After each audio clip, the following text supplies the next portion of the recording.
I'm just gonna do one earring. Hi, everybody. Hey, Welcome to nothing to see tonight's here. episode of Infinite Horizon. Everything is normal and working perfectly smoothly. Oh. We know exactly what we're doing all the time. Exactly. I There's inhaled. no chaos. Whoa. I inhaled a huge air bubble and cough. Almost I was lost muted, treatment but right now I off can the bat. see little spots of light. I don't know. So Don't go to the light, Freeman. Caitlin's light. Which Don't one? go. Several. for everybody else's for audience edification, everything was perfectly put together until about like 30 seconds before we decided to go Literally live. everything went And then wrong. Everything went to shit. Everything went We're somewhere. perfect. So Oh man. It ain't So- that light. on average, I didn't do an audio check. Can you On hear me average, we were fine? okay. We what'd sound. you say, Caitlin? My microphone. Okay. What'd you say? What's All right. Welcome to tonight's episode of Infinite Horizon. If we can get our shit together enough to get there. Never. Welcome. It's good to be back. Listen, John, everybody else gets to be the agent of chaos. I'm allowed to every once in a while. Tonight we have, I know this is one you've never heard before, but we've got some announcements. So those announcements are largely the same ones that we normally have, but I just want to make sure that you all know that this week we've got Ramblemancy. This week we will be joined by special guest Spigs or Anthony from Cypher Unlimited. We have finally completed the collection. No, we had all three of them. We had all three Cypher Unlimited guys on together. We had Alpha Dean, we've had Al, and now we will have the one and the only Spigs. On Friday, we'll be talking about how to bring your favorite media into TTRPGs. It's going to be a lot of fun. Spigs has a lot of experience bringing his favorite like cult classics from the 80s, 70s, and 80s into TTRPGs. So I'm very excited to like have this conversation with him. Definitely gonna be watching that. Yeah, absolutely. See, I feel that's the thing, Drac. I feel like you have so much to say on that subject because I have so many ideas. Yeah. I haven't put into practice yet, so watching someone who has will be very interesting, very useful. Absolutely. So we're gonna be talking all about that on Friday. It's gonna be a blast. We did not have an episode of In Too Deep this week, but we did have a kind of impromptu Q&A with the cast that was available, and we had a real fun time talking about their characters and their process that they went through to make their characters. I believe there was a solid portion of the discussion that was just Liv on a soapbox, just sort of talking about a whole variety of things, which frankly I'm here for. Like we also there was some discussion of what our real life D&D classes are, so that's also fun. But yeah, that will be on YouTube soon. So, which brings me to my next announcement, which is actually not a reminder announcement. This is a new one.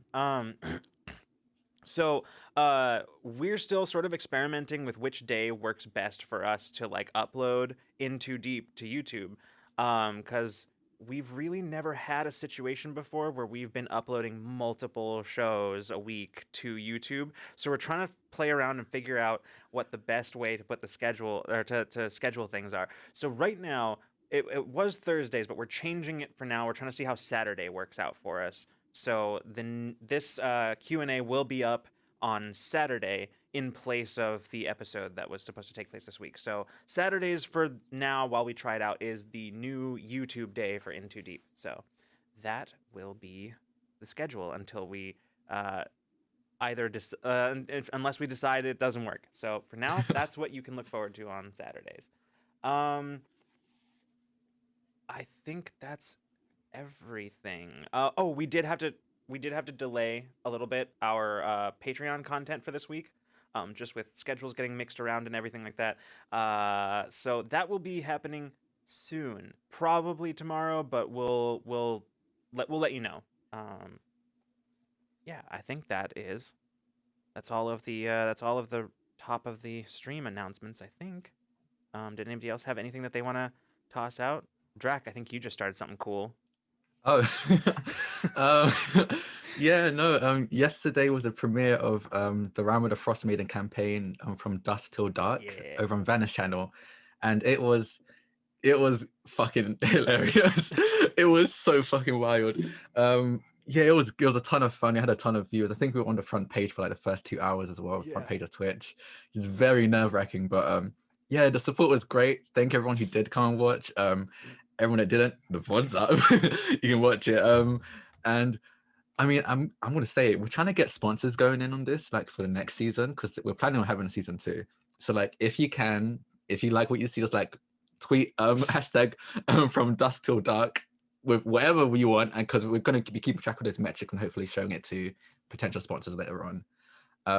We're also going to be doing giveaways, so if you don't give a shit about us and you just want the giveaways, you can also watch on Tuesdays at 3 p.m. Eastern on Vanish channel. But yeah, no, it was great. It was a ton of fun.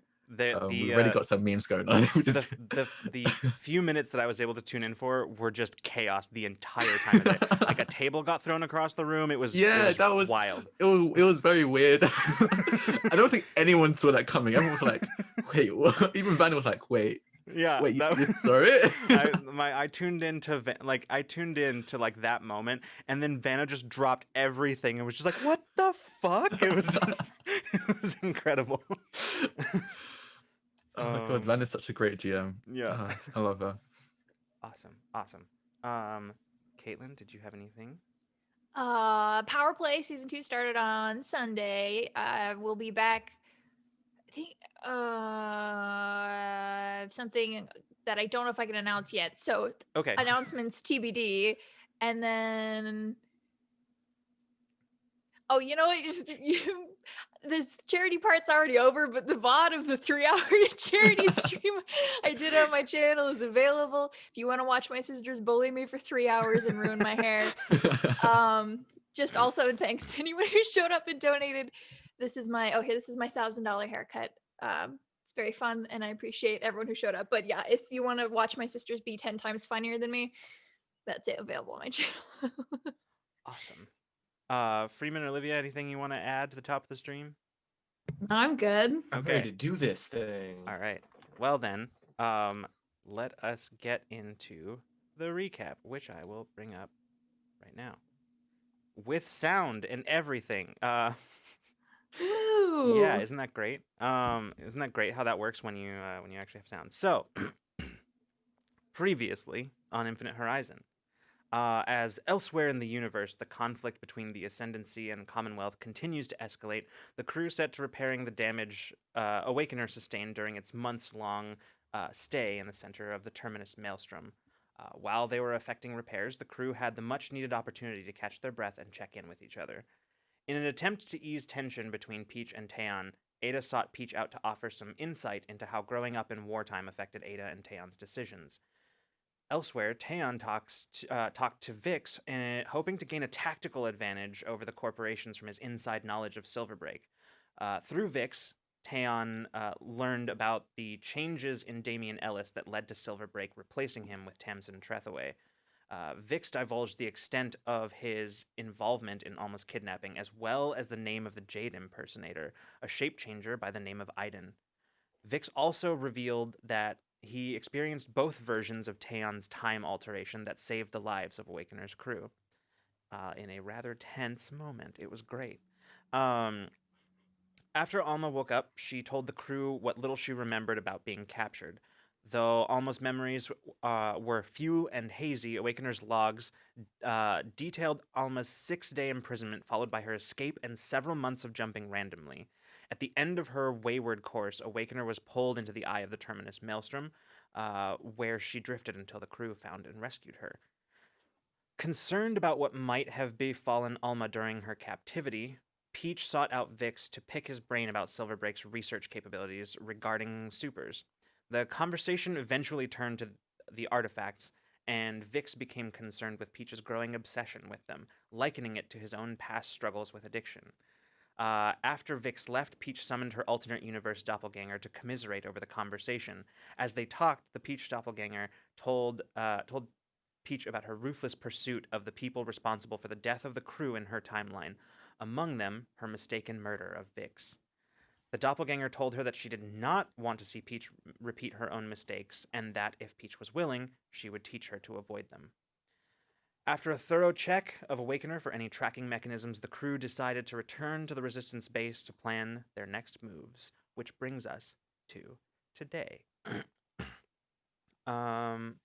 Let's see. So, excuse me. Let's begin with me drinking some water. And also transitioning back to the actual, playing screen, so it's not just me up here.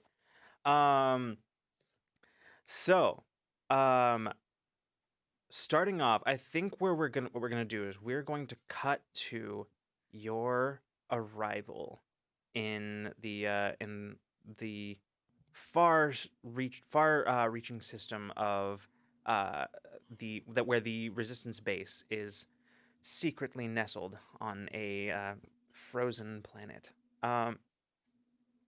So, for the first time ever, Awakener jumps into the system with the Resistance base. Your course, it probably would have taken you just a little bit longer because you periodically have to stop and check the. It's a little more taxing on a ship to travel sort of bonded to another ship. Right now, Awakener and the Solar Flyer are sort of docked together through use of a docking corridor, as they have been basically since reaching the terminus Maelstrom. So every once in a while, you'd have to drop out of FTL and just make sure that everything was still good to go. So it took you just a little bit longer than it would have otherwise, but you do finally manage to make it back. And I think as we cut back in, we will start up with Bina as you are sort of making your way into the cockpit after making some final checks and adjustments for your approach. And as you step into the cockpit of Awakener, Jade swivels around in the co-pilot's seat. He says, "Hey, just got the final checks from the base. We're clear to land." Okay, cool. Wow. How are you holding up? He goes, "Me? Oh, I'm great. Good. It's I mean, it's kind of weird being back, you know? I mean, Yeah. it's nice, but Weird. Yeah. yeah. It's how are sorry. I know you don't really like being asked, but Mm. I don't know. And I'm not used to not knowing. You know? yeah. Well, maybe just a little bit of rest will do us some good after all that, and maybe that's all you need. I'll do my best. And she'll sit down and start putting in final Mm-hmm. checks, final coordinates to get us jumping. Sounds good. It doesn't take long as you set an approach vector to the planet. The whole process between receiving clearance to land and Are we gonna be actually able to landing. land two ships at once? Do we need to get someone over No, into no. the flyer So- and to land us separately? Yeah, that is Oh my the gosh. plan. Yes. Okay, no, good. it would be I was like, there's impossible to no land way with- we no. can. It would be impossible otherwise. Bina, Oh, I dare you. boy. I dare you. Bina, I dare you. The difficulty What's 11 above check. and You did that. So What's above an impossible check? Right. Yeah. But no, it's I don't know if the building can handle it. That's fair. Yeah. but yeah, you make your way down. Both ships sort of flying separately. which actually does raise a good point. So actually, I could see it pretty easily, like Ada flying the solar flyer down like that. I could see that being a thing. I mean, hypothetically, Jade Yeah. knows how to take off. He could probably manage his way That's through a true. landing I as know. I was well. like, Jade should do it. That'd be cute. Yeah, sure. Well, let's say that. Let's say that Alma Jade. can go. Not Alma. Sorry, Ada Spriggs can go like co-pilot or something. Yeah. Like- Yeah. That's Yeah. cool. Yeah. So we'll say Jade is piloting the solar flyer Hell down. yeah. Yeah. So between the two of you, actually, so here's how this basically goes, because so the solar flyer actually is not as good as actually due to be it's routed to one of the resistance ships that's that's in orbit nearby. With basically Jade will be taking a shuttle back to the base. But yeah, with Awakener cleared to land, you make your way down, and before long, you find yourselves docking in the hangar bay of the Resistance base. Bina, for the most part, you're alone in the cockpit, but just on your final approach, you can hear movement behind you, and as you kind of turn to look over your shoulder, you see Alma sort of stepping into the cockpit. As she kind of looks out, she says, "Well, this looks Cold. I was gonna say comfy, but yes."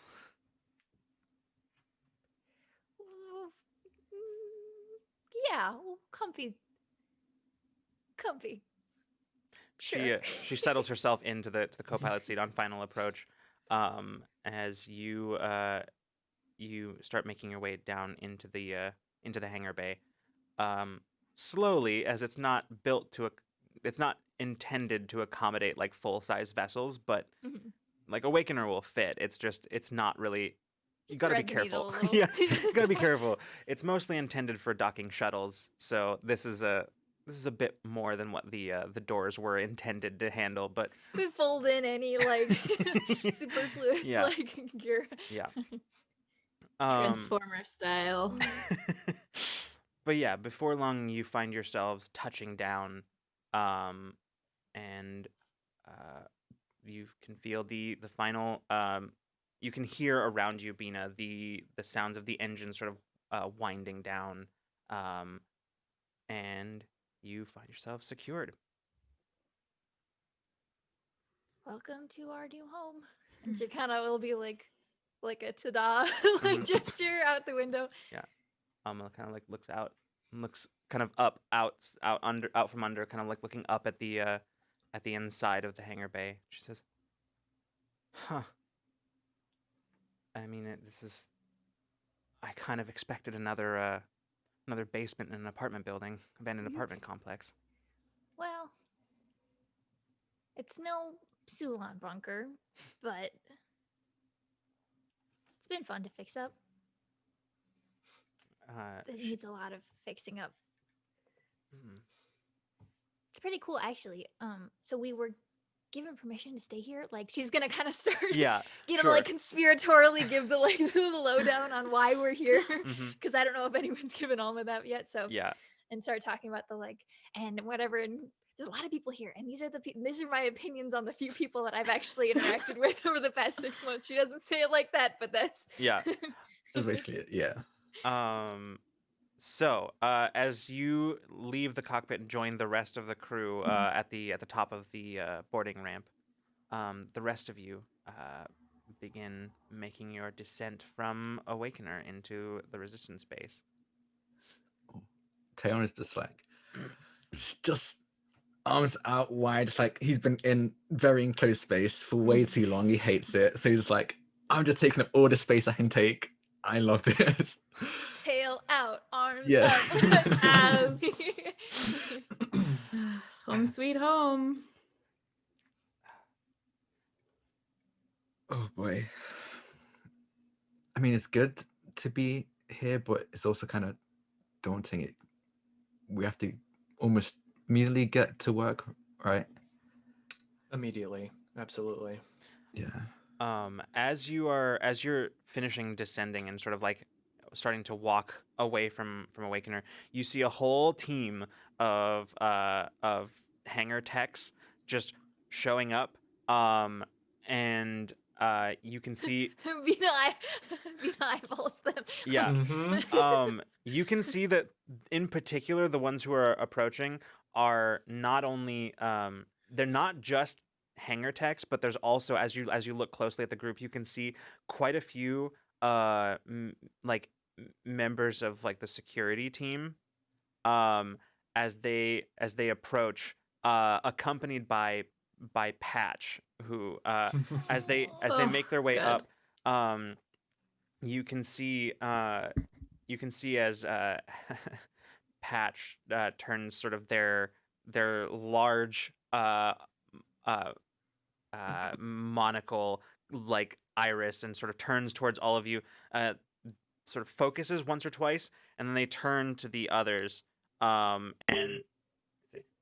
it's time. Begin the security sweep. I want to make sure that everything is as it seems.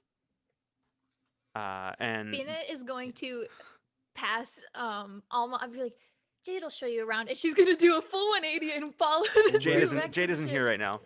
Oh, that's right. She can pass off to any, just fucking Yeah. literally anybody, and she's gonna turn around, just do 180, and it's gonna go back. She's like, I'm up, I just got this shit back. Like, I'm gonna oversee this, whatever's happening right now. Yeah. Also, she also wants to paranoia about everything, but also this is my ship, and I am overseeing whatever the fuck is about to happen. I trust Patch. Mhm. The rest of you are on thin fucking ice. That's the vibe she's got. So she's gonna fully turn on her heel and walk back with this Mhm. group. Yeah. A few of them sort of eye Bina curiously, but like they don't say anything. Nobody says anything. Patch turns to the rest of you as you are approaching, and they say, "A security council has been called to determine the course of events from here on out. You will, of course, have plenty of time to refresh yourselves and recover. However, the council is expected to convene in the evening." It was great seeing you again too, Patch. He's kind of like opens on her arms. Hug. They turn and just they look at you and just reply with, "Indeed." You hold down the fort well while we were gone. There was precious little to do. Few incidents of any kind. So that means you did a good job. It is how I will interpret it, yes. Good. Mason walks past and just kind of gives Patch a friendly punch in the arm. Good to see you. It is good that you are here. I have grown tired of paperwork. His coffee kind of... Right then. No rest for the wicked. So I guess that means no rest for me, huh? So it would seem. All right. Better not waste any time. Mason's going to and just kind of proceed, and kind of his coffee's cold at this point, so he's just going to toss out the remains and kind of just walk off with his empty cup. There are a few there's basically like a couple of engineers walk up to Sedona and start asking her a bunch of questions, basically sort of like giving her updates about the state of like the Cloud Bell relocation project, basically. And they're just sort of like going off, and she just sort of like in the middle of like having that conversation just sort of waves to everybody and goes off with them. In the meantime, you can see a few of the security team that came with Patch just sort of eyeing Vix, and he just goes, "Well, that's my cue to be absolutely anywhere else. I'll see you all later." And I thought he was gonna be like, "That's my cue to disappears." oh, he definitely does sick. that. Good. He definitely does that as he starts walking away. He just all of a sudden everybody's attention just sort of like you Elsewhere. lose track of him. Yeah.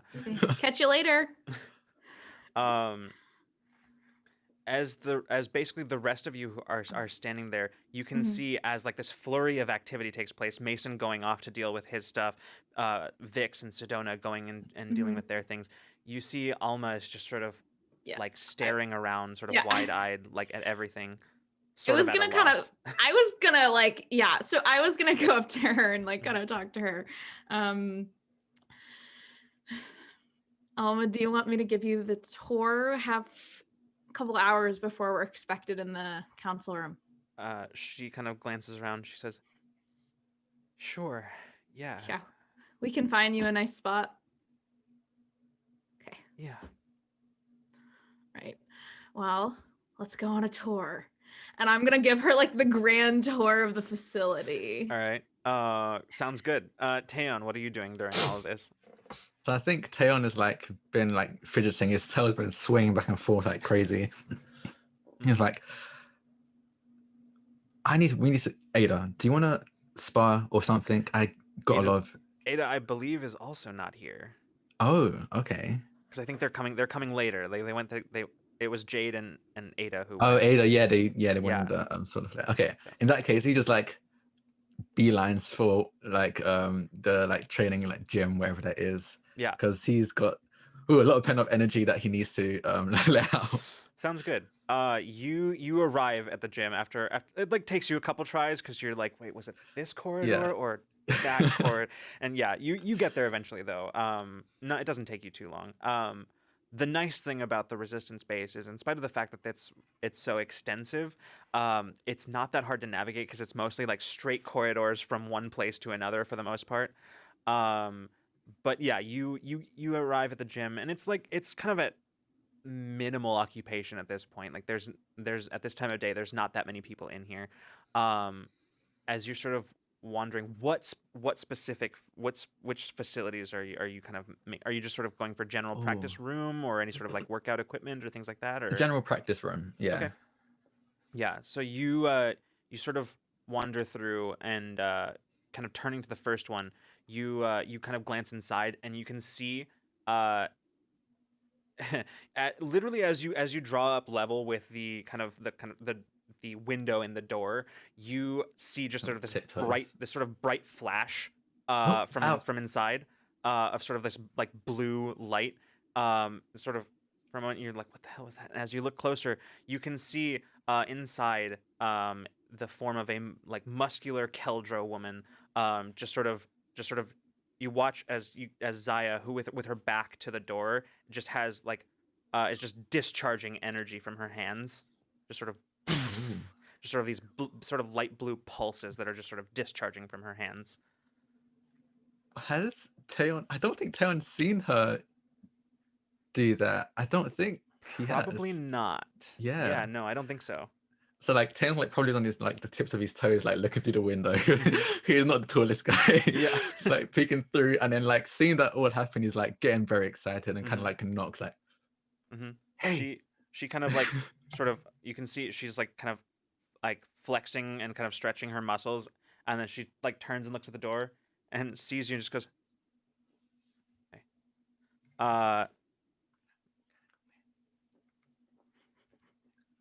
And kind of like hold that down. Yeah. And just swings the door open, or I guess slides the door open probably. Yeah. What was that? He goes, I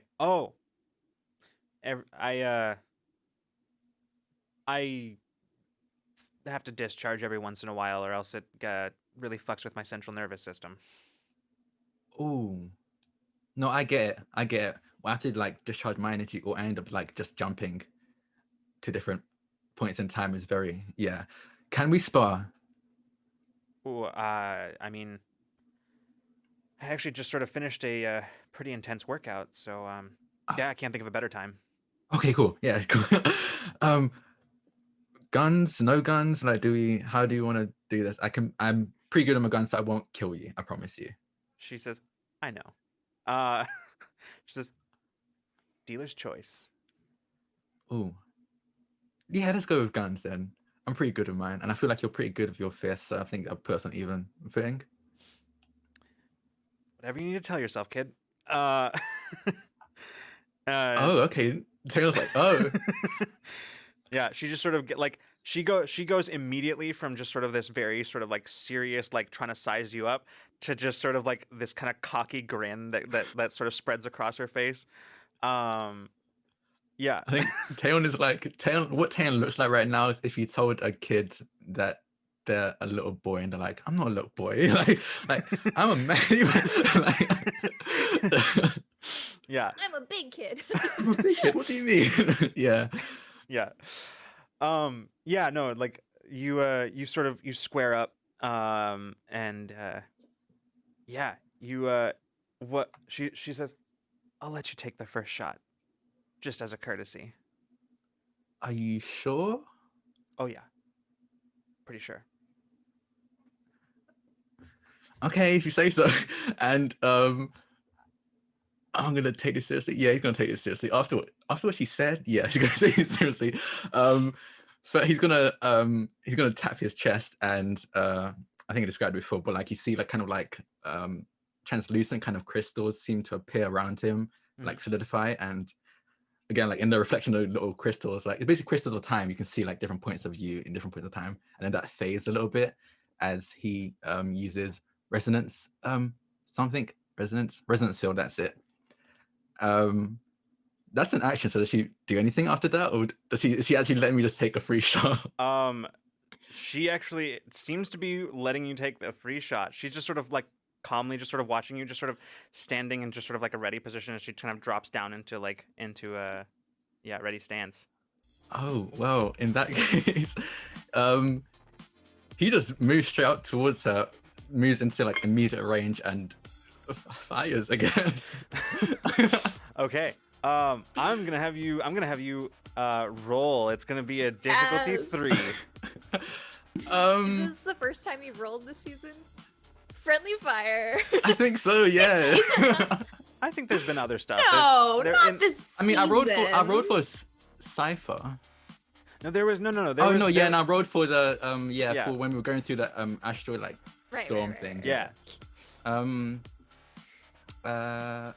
pretty sure I take that down to 0 straight away. Really? Um, Okay. I'm Excellent. trained in medium weapons. I got the accuracy power shift. And I got the power shift in single attack to medium blasters. Yeah. Perfect. And Yeah. also I'm point blank, which is -1 as well.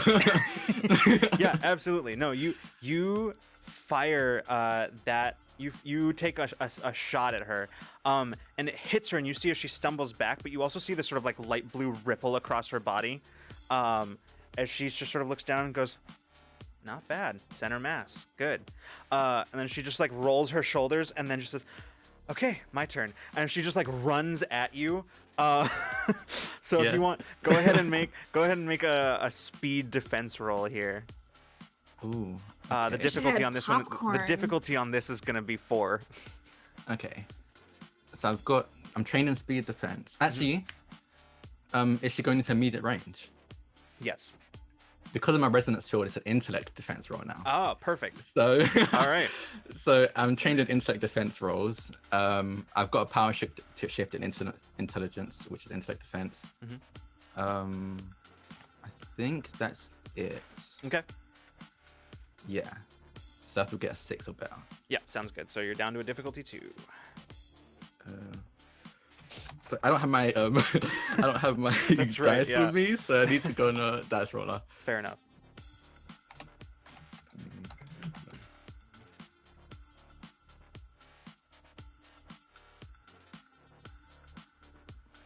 11. 11. Okay. So yeah. So she rushes you, and you actually go ahead. What is that? What does it look like? What does this situation look like? Ooh, I think what actually runs towards him, he kind of meets her halfway and just, as far as she's aware, kind of appears to the side, just slightly to the side of her as she swings. Yeah. Really, he kind of like slowed down time a bit and just stepped to the side. Yeah. And So she takes like a very not a particularly powerful looking, like even like to your eye, it looks like it would not have been a particularly powerful jab, like just a sort of just straight jab. It doesn't look like it was gonna, like it would have done much to you. It like she barely put, she like didn't, she didn't even put any torque into it. It's like how this one is just sort of like very like, whoop, like, yeah. So I think he kind of jumps to the sense like, what? Are you trying? You didn't put any. Says, "Oh, don't worry." She says, "If you want to see, you could just stand still for a second." Is that what? Okay. Sure. I need to stand still. Oh, you are. Yeah. She's like, Oh "Oh, my you're. Oh, okay. gosh. All right." Don't say I didn't warn you. I mean, I didn't, but don't say it. And she just like a very light jab to your chest. And as she connects, the impact of her fist is almost nothing, and yet you find yourself flying backwards as like some of that same blue energy just discharges as soon as she makes contact with you. You just go flying off of your feet. Backwards and land on the floor. I would say you take like 3 points of might damage as you land hard on the floor and just sort of slide across the gym floor. If my armor, if my armor covers that, am I good? Yeah. Is it 3? Then yeah. 4. Oh, it's 4. Yeah. Then yeah, absolutely. No, that totally absorbs it all. Okay, so he kind of like he does like drop to Yeah. like hits the ground hard. It's more like you just end up kind of like winded a little bit, like. Whoa. Okay. Okay. Now I see. Oh. The, Just kinetic absorption. oh. Okay. That's pretty cool actually. So how am I? He's gonna like. He kind of like at this point he's not even trying to fight. He's kind of like staring at her. How would someone mind stuff? I guess like Peach would be pretty effective against you. That's half the fun of this. Okay, and he's gonna charge into it again. Okay. All right. Yeah. We'll say for the sake of this that you just like the two of you just sort of go at it for a while. Eventually, like each of you getting like pretty solid hits in. I mean, like it becomes pretty clear to Taeyeon eventually that like she's far from indestructible. Like you eventually like get some really good hits in and you realize that really she can only absorb a certain amount before it becomes sort of a bit much. But after a while, the two of you sort of both very thoroughly warmed up and like breathing hard. She just sort of like she like leans up against the wall and like grabs a water bottle and just not bad. Yeah, no, that was. I haven't worked that hard in a very long time. That was actually a ton of fun. Yeah, definitely. She says, yeah, to answer your question from earlier, it's like you found out. There's sort of a threshold at which point I can't really absorb anymore, and then if I try to do too much more beyond that, it starts affecting me up here. Oh, yeah. I Still, I don't think you're gonna run up against anyone that would be able to reach that threshold. I mean, hope. If you know anybody who can hit as hard as a truck, then maybe. She says, that's actually how it happened to me once. I once actually got hit by a truck and lost consciousness for a few minutes. Kind of overloaded my synapses a bit. I mean, I do know someone who can, but they're not now. So yeah, well, maybe you'll meet them. Yeah. Have you met them? I mean, I don't think you have yet. Stop. We're not doing this. Yeah. Sorry. Yeah.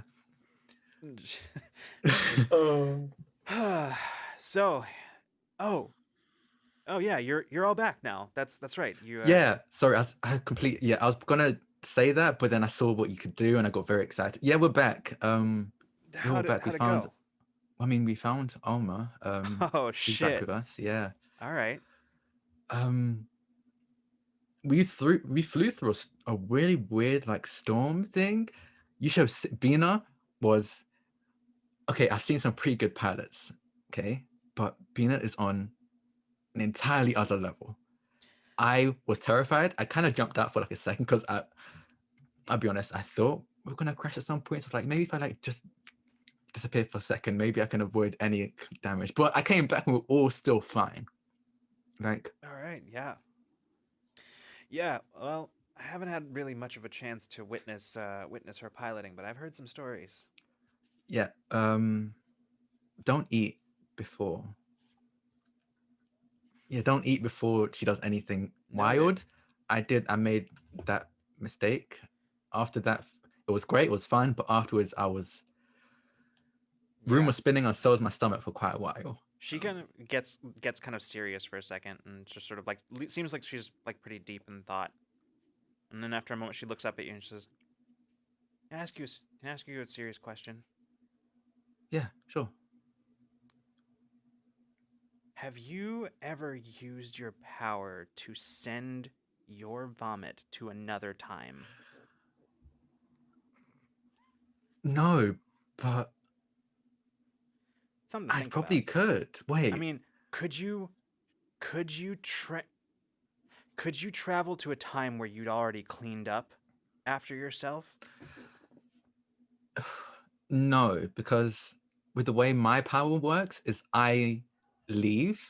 So if I throw up and then teleport, Got it. time travel back forward in time, it's still there. I have to clean it up, and yeah, Got it. no. Yeah. Unless someone else cleans it up, but I might as well just not jump and just hope for Right. someone else to clean it up instead. Right. Yeah. No, it's just the standard pitch and ditch. Yeah, I get it. Yeah.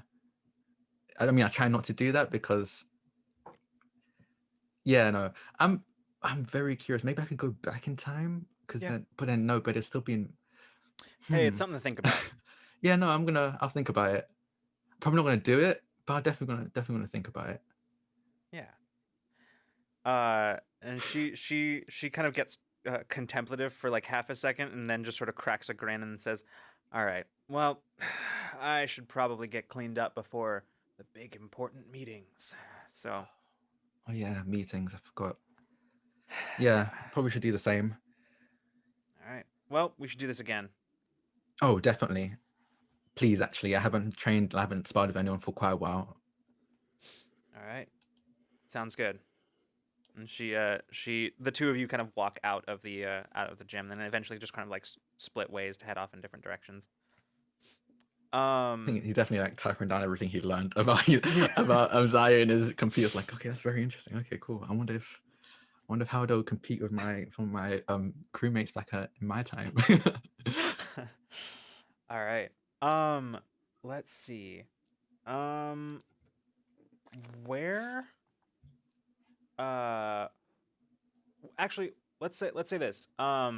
Is there anything in particular that any of you want to do before having sort of this meeting?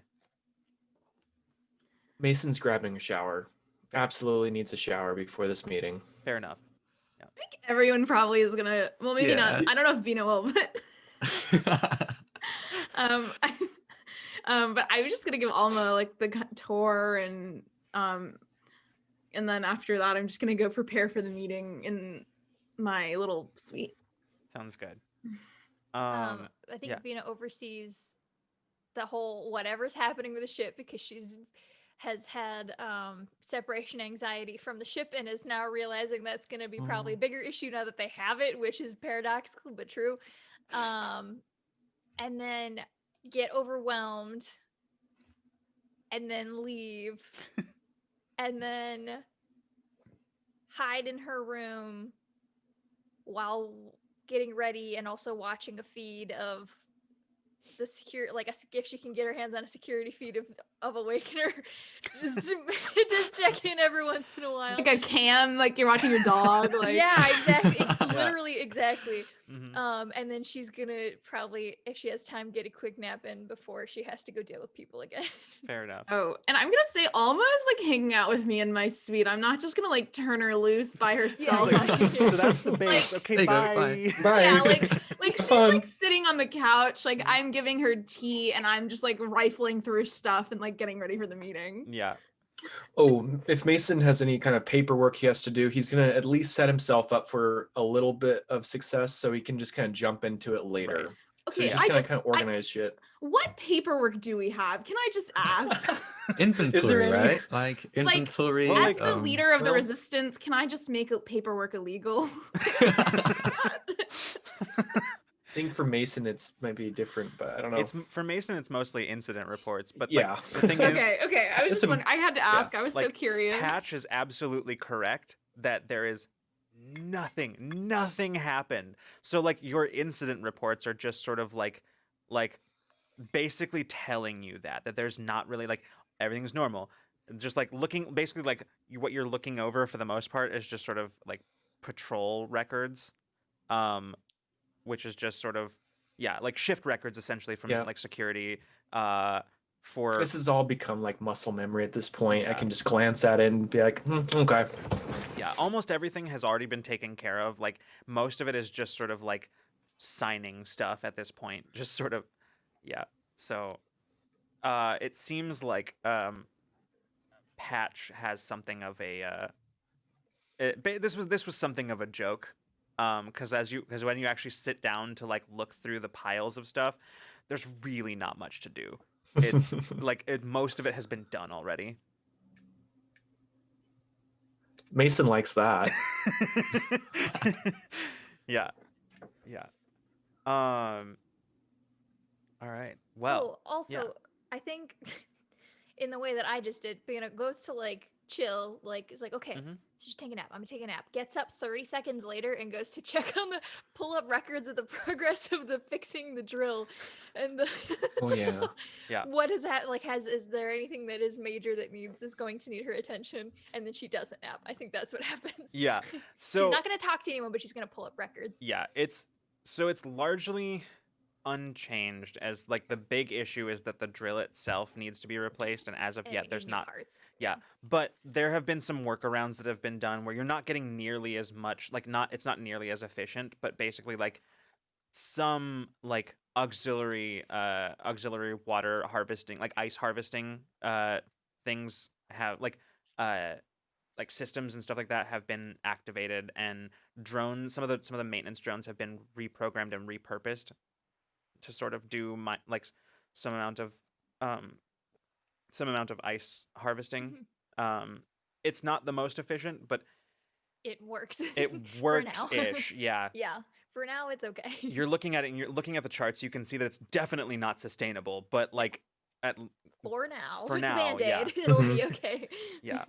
Cool. Yeah. Being a doesn't nap. That's Sounds good. I will say that as you're doing that, kind of looking that over, you do hear the door chime. She like closes whatever she's looking at and says, come in. The door just sort of opens, and you see Vic standing in the doorway. Says, "Hi. I was hoping you Hi. weren't napping." And she like looks over at like the unmade bed and was like, I gave up on it pretty quick. Yeah, me too. It's I got about 30 seconds in, and then I was like, I can't do Same. this. Me too. Yeah, okay. He says, "Can I You want to come in? yeah." Yes. He steps inside and closes the door behind him. He looks around at all just the piles of stuff He goes, everywhere. oh, and she's gonna stand up and she'll forearm scoop some stuff out of a chair and we'll move it to a different tabletop. Yeah, and say, he just and like dust it off and like motion to it and she'll go sit down again. He looks around. He says, "Like what you've done with the place," and he sits down. Thanks. He says, Everything is. "Yeah." Kind of no. It kind of reminds me of my room growing up. It's a horrible Organized chaos. Yeah, horrible mess, but I knew where everything was all the time. I'm not really sure why I came here. I just didn't. I spent all that time, all those months, mostly by myself and with Abriel, which is a lot like being by yourself, but Yeah. it hurts your feelings a little bit more. And Or it just hurts your feelings in more specific ways. yeah, that I think so. External hurting of feelings instead Mhm. of internal. Yeah. mhm. Yeah. Speaking of feelings, how is he feeling right now? It's kind of just sort of a sort of blurry mess. It's a sort of turmoil, Understandable. like of a Cool. variety of things. Cool. He just kind of sitting there. He says, it's weird because I got so used to that and it was comfortable for me, and now that I've been around people every Fucked it all waking up. moment, Yeah. I am not sure I know how to. Not sure I know how to go back to that, or if I even want to. So, I didn't really come here for any particular reason. I just didn't know how to be by myself anymore, and well, I Kindred mean, spirit. yes, that's a much nicer way than I was gonna put it. Your way was probably also correct. Yeah. Well, I'm not sleeping, and you're not sleeping, and she pulls up whatever like terminal that's like probably like on an arm or something Mhm. attached to like whatever, and she's like, "I'm going over base schematics for the repairs. If you'd like to join me." Sure, I can point out things and ask you what is that. Um, Sounds good to me. And she'll swivel Yeah. it over and roll her little rolly chair with her toes that barely touch the ground, and like the scoot, and she'll roll over. Horrible. I think this like arm is probably like attached to the chair, and she'll Yeah. like swivel it around, and she'll start. Okay, so from what I'm seeing, and she'll start talking about like Yeah. efficiency of what she and how we're gonna have to other band-aids that she's thinking about for once this is no longer sustainable if we don't have parts by then, and Mhm. she'll start walking through it. Yeah. Yeah, you go over this for a while, and then after a minute, he just kind of like you kind of fall in silence, sort of like working out some of the logistical Mhm. issues in your head, and he's just kind of listening, and then just so I've been thinking about my whole thing, right? Like my not being able to. I had a conversation with Taeon the other day. How'd that go? Well, we're both still alive, and but it got me thinking because he asked me about. Well, he didn't ask, but I told him about something, a moment where sort of a blip in time that I don't think I should be able to remember, except I do remember it. You absorbed his powers for a second. And if I didn't have them anymore, I mean, I don't know this for sure, but if I didn't have them anymore, then I'm not sure I'd be able to still remember.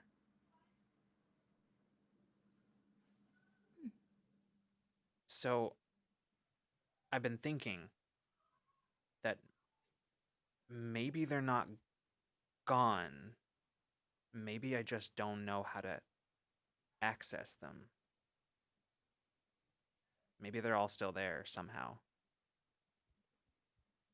Like you've locked them away, maybe subconsciously for your own protection. Maybe.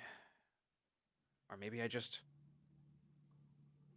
Maybe that other version of me, the one that. Yeah.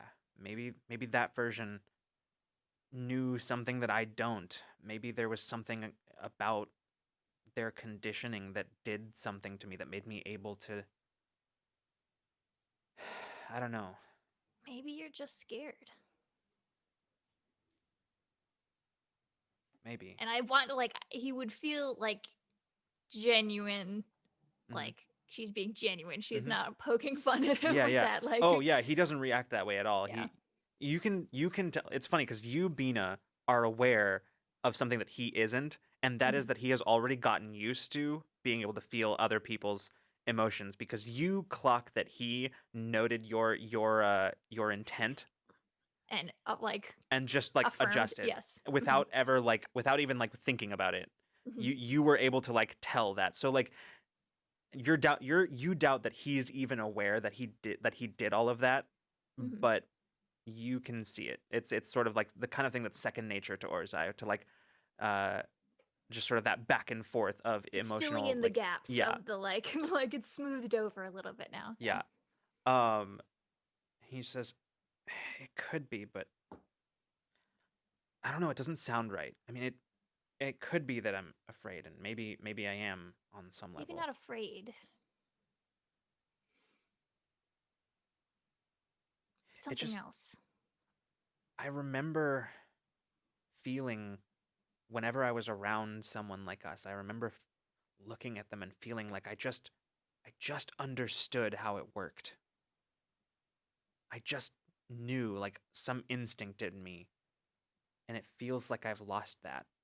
Like, back then I could look at somebody like us and I could just understand all of it, like I had almost as if I had some sort of tactical data feed beaming from them directly into my head, and then I could just do it. But now when I look at somebody like us, it's like I see what they can do, and there's just nothing.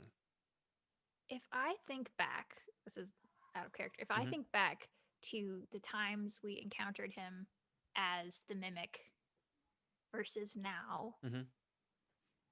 that like the emotional profile that we've talked about, like I can recognize people by Mhm. like how they feel, like you can recognize someone's voice. Does he have a different voice now? Like, does it feel different the way that he felt? And like, I'm trying to like, Yeah. basically my question is like, I want to know if if what they did to him somehow was repressing personality or emotional state, or if maybe now he's feeling Interesting. more erratically, or if there is an emotion that is bigger and in the way. Like I want to kind of compare the two versions of him that I knew and see if Interesting. like I can So- feel a difference. So here's kind of my thought on this. So like as you were talking, I just sort of went through a whole train of like, Yeah. how do we get at this? And Yeah. so here's where I got to, and you can tell me if this sounds fair.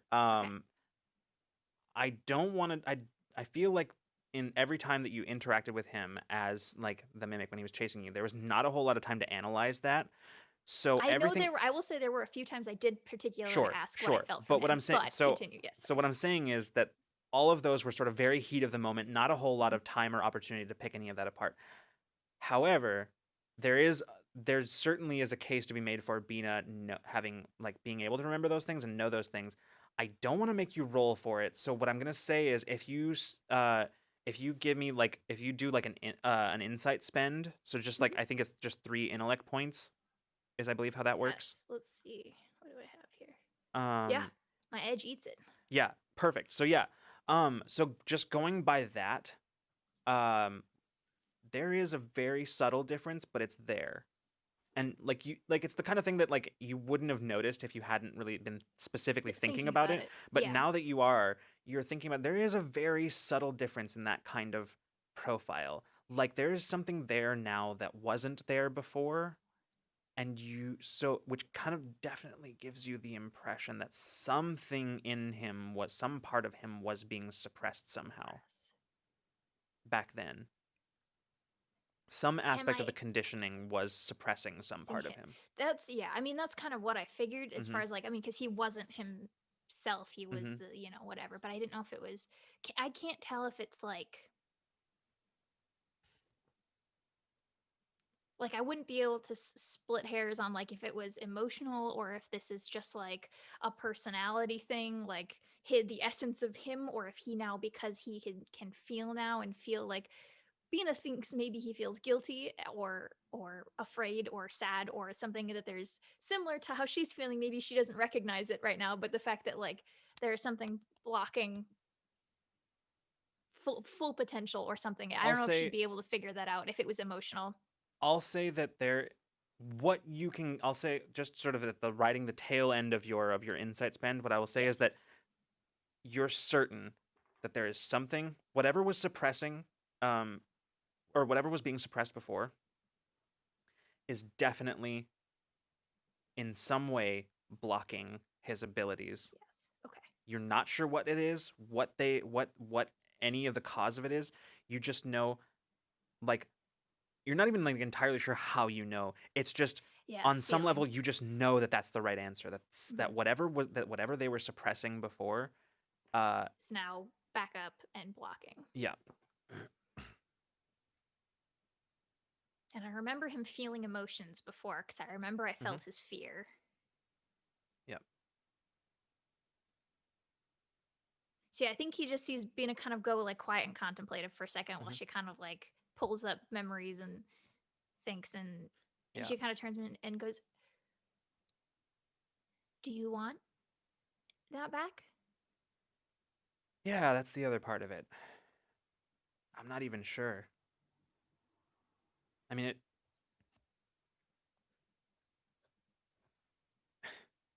it felt like I remember how it felt. And at the time I didn't really care because it was a tool, but it felt like I was taking something that didn't belong to me. Like I was reaching out and just leeching off of other people. And maybe I was. I doubt they ever noticed anything, but I don't feel any different. Like No. I can't when he's No. around. Like no. I don't know, out of curiosity, but maybe. No. He says, Are you being objective, or is that an emotional response? Because we called you a mimic. yeah, I don't know. I just remember how it felt, and back then I didn't care, but now I think back on it and I wanted. It was like a.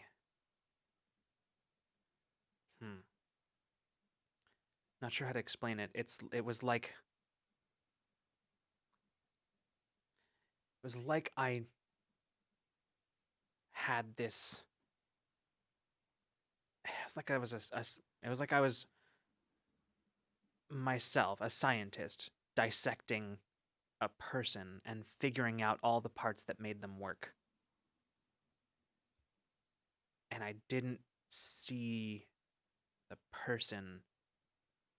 I just saw a means to an end. But beyond that, there was this need to understand, this need to figure out how it worked. Objective, scientific, not emotional. No Maybe. guesswork. Yeah. Yeah. But it felt, well, it feels now like I was looking at them like they were a thing to be understood and not a person. And I'm not sure if that's what it takes to get back to that, then I'm not sure I want it.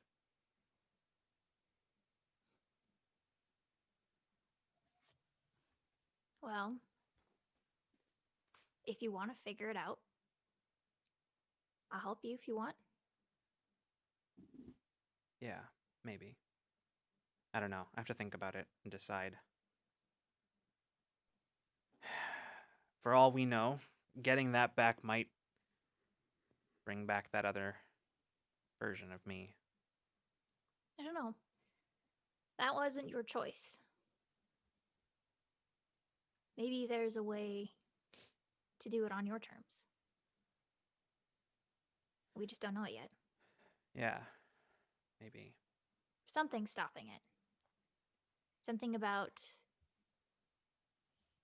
you now doesn't let you. And whether it's your mind protecting itself or something else, I don't know. But you feel different than when we knew you first. Maybe that's something. Yeah. Anyway, She grins. He's like, he's clearly getting. Okay, Yeah, we've done he's- too much serious talk. So she just grins at him. Yeah. He goes, I'm gonna get something to eat. I was not invited to the super secret meeting, so Oh, I'm gonna go and I eat wish something. that I hadn't been, but Yeah. Thanks for. He kind of gestures around. He says, moving some of your charming junk. she laughs at it. She says, "Anytime." Thanks. And it is again full of sincerity, Mhm. like to the even he couldn't miss the like. Yeah. Yes, I will move junk from chairs for you anytime. Thanks. And he kind of walks over towards the door and leaves. I should shower. All right. With that, we'll jump. Actually, I'm trying to think of how I want to do this. I think we may do break early, so that we can kind of jump back in to things and just sort of go. So yeah, I think we're gonna go to our break right now, and then when we come back, we will jump back into the meeting to decide what is coming next for the crew of Awakener and the Resistance. You heard it. Oops. Come back for a Ooh. meeting. I know it's Secret free meeting! content. Woo! Secret meeting! So Secret fun. meeting! Roll for Alright. meeting. Let's go. We'll see you all in a few minutes, everybody. Secret Walk meeting. in and say this could have been an email. You could have sent this to me in an email. All right. See you, everybody. See you in a few minutes. Hi, we are back. Hello, everybody. We have returned from our break. So we will start right basically where we left off, which was as everybody is getting prepared now back at the Resistance base. Everybody's getting prepared to go to a council meeting, like a meeting amongst the Resistance leadership to determine the path of the Resistance. So,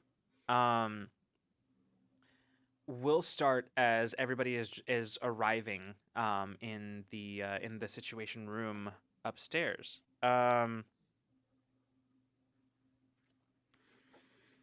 So, I'll say, you can tell me if this is otherwise, but I highly suspect that Peach would be one of the first ones to arrive. Yeah, I think she's definitely a little bit dressier than usual too. Like she Fair. has a little bit more makeup on, like her just looking very good. Yep. All right. Yeah, you step into the room and Wire predictably is already inside. As is the general Karen Antos.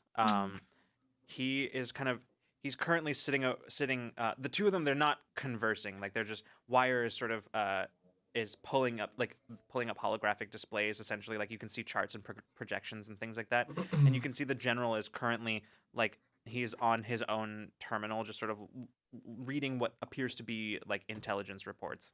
He kind of glances up at you as you arrive, and he nods and then goes right back to what he's doing. Evening. Wire looks over at you, says, "Good, you're here. Yeah, we're Anything you have to say before we get started? Before everybody else gets here? Not really. Quick update. We finally got the report from Ravorza, who was looking into any potential breaches here of security, and she found nothing. So Good. yeah, it looks like as the general's currently going over her reports, and looks like as far as things are concerned, as far as our location's secret is concerned, we're still good. Good. The general sort of he doesn't move his head, but his eyes flick up to both of you, and he says, although our we could use a bit of a refresher on protocol when it comes to issuing intelligence reports. He kind of glances back down, and Wire nods, and she says, yeah. Ravorza basically went dark the entire time that she was running her intelligence scans, and reported nothing the entire time until she completed everything, which made it difficult for us to know anything that was going on. Is that typically how she operates in her? Wire sort of nods and says, it is how she has typically operated as long as I've known her. She's one of the few members of Resistance leadership that wasn't part of a cell and operated on her own. But it's a little bit. Things are different now, and we all need to be apprised of what's going on at every step of the way, even if there's nothing to report. Okay. I'm sure we can convince her to check in a couple times. I don't know if she's gonna, her line of work, I don't know if she can call you every hour. If she were a field operative, I would agree, but she's here, so. Anyway, she kind of glances past you as you see others sort of slowly start to kind of filter in. And before long, everybody sort of who is attending is present. So, included in that, several members of the Resistance, by the way, are not physically here. They are they're basically like conferencing in essentially. The Zoom call, basically. Yeah, You know, I was like, they're zoomed in. They like, zoomed I was in. like, Yeah. oh. But basically Love where it. we're at right now is for the most part, the members of the Resistance leadership who are here are is General Karanantos, Ravorza, the Racted chief of intelligence, and hold on, let me pull up my notes because I'm trying to remember if. Give me one second. This is the kind of stuff that I should have done during break. You were really busy talking about Doctor Who, so it's okay. That's true. That's true. Important stuff. I believe here. Sorry, Nurse what? Yeah, that's right. That's what I was talking about. I was talking about Nurse What. Okay.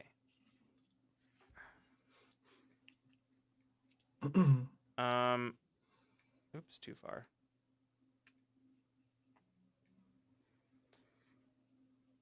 This is why. Okay, here we go. So the members of the Resistance leadership that are here, yeah. General Karanantos, head of military operations, Ravorsa, who's head of Resistance intelligence, and a Terran woman, Cassidy Thelzen, who is sort of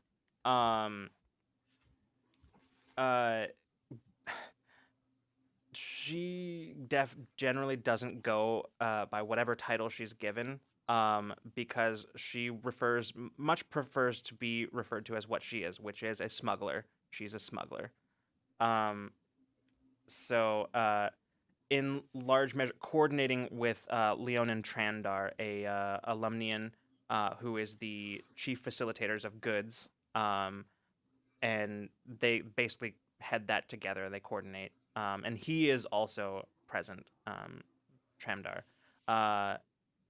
So, in addition to that, there's all of yourselves, of course, and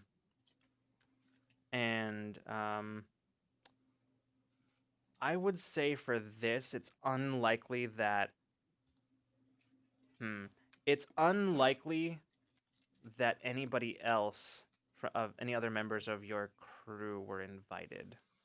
Although Abriel would be there as like chief medical officer, so even though not technically part of the Resistance leadership, given that she is sort of the head of one of the major departments, she is there. Yes, and Ada is there as well. If you would like her to be there, because frankly, neither of you two are really technically Resistance leadership, but they also like can't not have you there. So yeah, it's one of those things where it's like Your badge hasn't been activated yet because it won't be for like 20 years. yeah, but... you're what's the word? Not auxiliary. There's another word where it's like you're basically like you're temporarily given clearance. yeah, that's fair. I think I provisional. think Ada That's the word I was looking for. Yeah, that's it. Yeah, yeah. I think Ada would make sense for Ada to be around. Sure. At Yeah. least a little bit. Yeah. +1 to the council meeting. Fair. All right. So, as soon as everybody enters, Wire stands up and she says, "All right.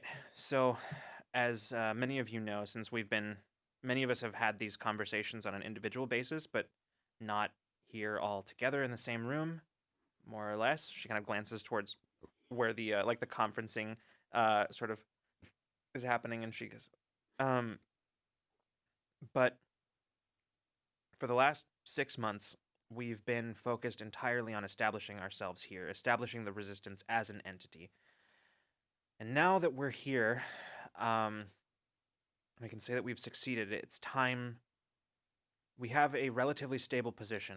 You've all seen and read the reports, so we don't need to go over that again in this meeting. But what that means is that right now it's time to determine how we're going to proceed with the resistance. What is our immediate focus going forward, and decide how we're going to fight the corpse. So, if anybody has any brilliant ideas, this would be the time. Does anybody look super eager to talk like right away? You can see as General Antos sort of his eyes kind of flick towards you. I thought Oh, okay. I boy. thought he was gonna do it. Yeah, Okay. he leans forward and looks at you, Peach, and says, "If you don't mind, I have a few ideas." Go ahead, General. He stands and looks over at Wire, who nods, and you see as she like transfers control of the projection to him, and he starts kind of swiping up some of his charts and intelligence reports that he has. He says, "Well, so far we have, as far as the military operations are concerned, we've been running drills. We've been working to prepare for any eventualities that might entail incursions upon upon the base here. Should the worst happen and the corpse discover where we are and decide that it's time to send us packing. But while we've been doing that, I've had some of my military analysts drawing up some other plans, projections for more direct operations. At some point, we're going to end up in direct conflict with the corpse. We can't just spend time sabotaging them and sending out leaflets forever. So what I'm proposing and what my analysts have discovered is that there are a number of weak points in the corporation's defenses. What I'm suggesting is that we strike at them directly. We don't have much of a military force, but we have enough to be able to do some damage if applied correctly. And in some of those, you'll notice, and you can see several of like the data points on his projections sort of highlight. And he says several of the projected targets are places where we can in fact acquire some of the corporation's own resources to redistribute amongst ourselves to help us sort of build up our own forces. Now, ideally, these will be very loud, very public displays of resistance that may hopefully draw out some of the quieter voices who oppose the corpse. Maybe bring some support, showing that there's somebody willing to act and to do something. I've taken the liberty of forwarding all of these reports to all of you. And as he says that, you can see on your personal terminals, like they kind of pop up with the documents. Thank you, General. He nods and sits back down. General, I just have a quick question. I'm assuming you've been working with some of the people you're planning to be in this, I suppose, army. Any that strike particularly honed with their skills? Because it's all well and good having a large attack, but we might need smaller teams, smaller strike forces to take out the more important points that maybe a whole army couldn't get to without being caught. Yes. That information is in, and he like sort of gestures, and you can see where like the reports sort of switch over, and you can see like it replaces one screen with another, and you can see a number of highlighted sections that basically he starts kind of pointing them out, and he says, So these are our plans for formulating for how to divide some of these efforts, because we're not going to be wanting to. Some of these operations are going to require simultaneous strikes, because once we hit one, defenses are going to go up all over. The first one's always going to be the easiest because they're not going to be expecting it. After that, they'll be on the lookout for us. So some of these operations have to be taken simultaneously, and for that we've drawn up some suggestions for potential strike teams. You can find those here on page 19. Okay, cool. Thank you. And like, Taylor essentially like bookmarks that one specifically. Mm-hmm. And General, what do you suppose we do when all of these attacks bring the full force of corporations against our smaller than we'd like resistance? Right. So all of these attacks will be staged from secondary and even tertiary staging locations. We have a detailed analysis of guerrilla tactics that will allow us to effectively jump in and jump out without being traced. Between that and technical assistance from some of our experts, he kind of nods to Wire. Says we should be able to manage it. However, after each of these strikes, there will be safeguards in place. We are not going to be taking any chances. There will be mandatory words. What's that word? Mandatory separation time in between the actual operation and any potential return of that strike force to any direct resistance bases. That way, it'll give those strike forces time to determine whether or not they've been tracked, and if so, to throw off that pursuit. If I'm looking at these numbers that he's proposed, if one strike force gets made, like in its entire, gets wiped out in its entirety, whatever that means, what percentage of their force do they lose? That's a great question. I wanted to ask. How fucked would we be? Looking at it, the losses would not be insignificant. Like right now, we don't have that big of a. You don't have the. Yeah. You have the numbers. I was about to say something like that. Yeah, the numbers are not in your favor if things go south, basically. Yeah, Bina's frowning increasingly hard at the numbers on the screen, like doing like tiny math in her head, and she's like, "Wait a second." She isn't gonna say anything because I don't think she thinks that this is. She didn't know shit about combat, but she's kind of like squinting at the screen a little bit. I think kind of like nodding at Bina. Is the general still standing or is he sitting down now? He's sat back down. He's still kind of like leaning forward because it's pretty clear people are asking him questions. But I'm kind of leaning over to him and generally I think this could be a good plan once we have more forces. But where we're at right now, one loss would put us back to a point where we could be destroyed in one attack. So I think that something that might be helpful is getting those who have more resources and power than us to do some of the fighting for us. And I'm going to go ahead and kind of stand up at this point. Mm-hmm. He kind of leans back and Bina, you kind of get like a sort of like a little hint of like just from him. I'm paying attention today. He's one of those who's pretty good at keeping a tight clamp on his emotions, but like he's not actively like controlling himself. So you get a sort of like a little ripple of like of curiosity as he kind of like leans back.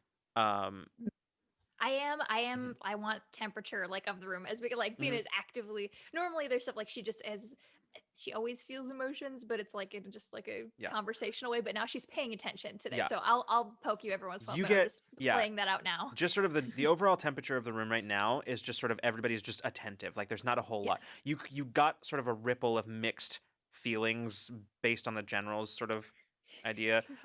Open derision from Revorza. Like Revorza is just openly like derisive of that entire plan.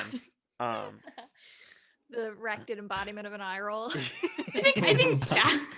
I think if you feel what Peach feels, she's definitely kind of like, great question, but like moving on, like the way that like a teacher, if you ask kind of a dumb question, but they don't want to tell you it's a dumb question, kind of thing.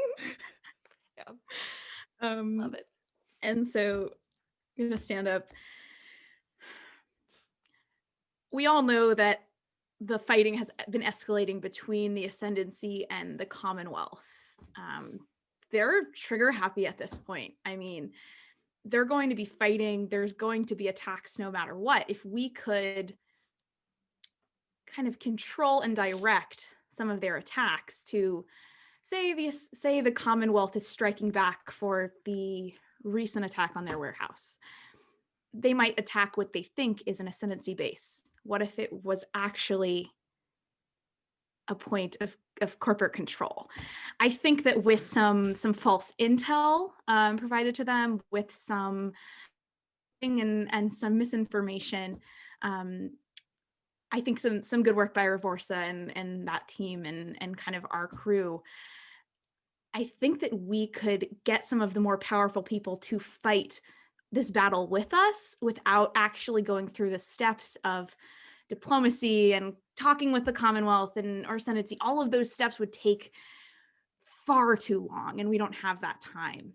So I'm open to hear what suggestions you guys might have for all of those, but I think that if we can get the fighting done by others with more power, it can give us a more solid foot, and then we can recruit allies, we can gain more support.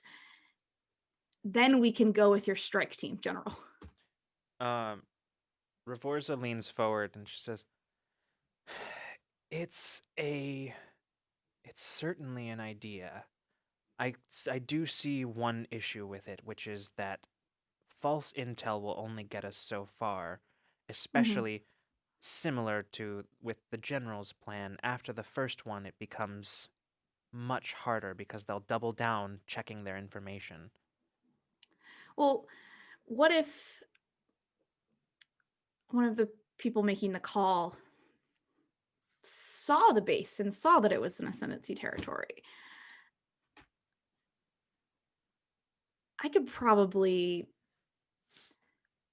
plant that idea. If someone sees it.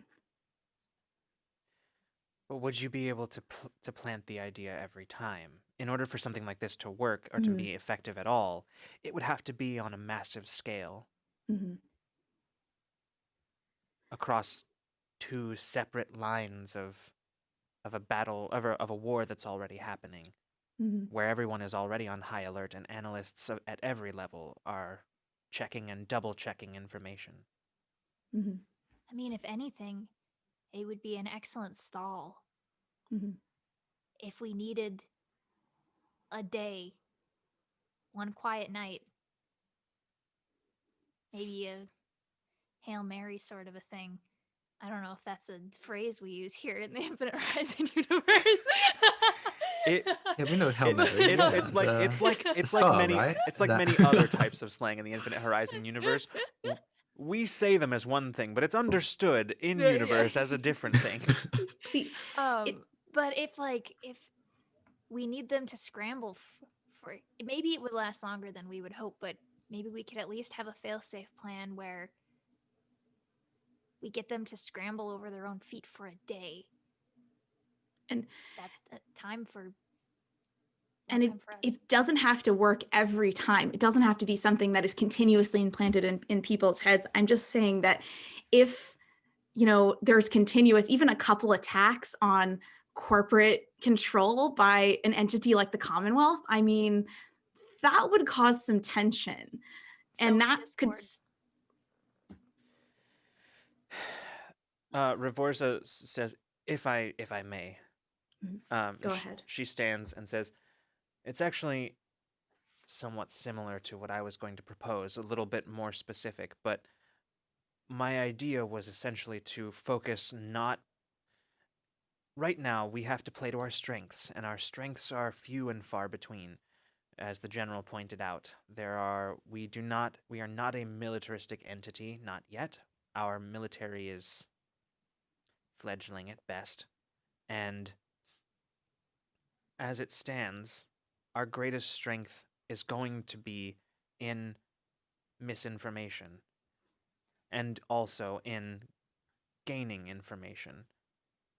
I propose that that the Resistance doubles its efforts to establish an intelligence network, one that could provide a steady stream of information on the corpse, while also allowing us an inroads to provide a bunch of misinformation similar to what you are proposing. Also, Lords and Ladies of Fate, thank you so much for the raid. Hello. Oh. Welcome to Rule of Law. This is Infinite Horizon. Right now, they're in the middle of a meeting trying to figure out what the Resistance is going to Good do timing. against corporations. So, hello and welcome.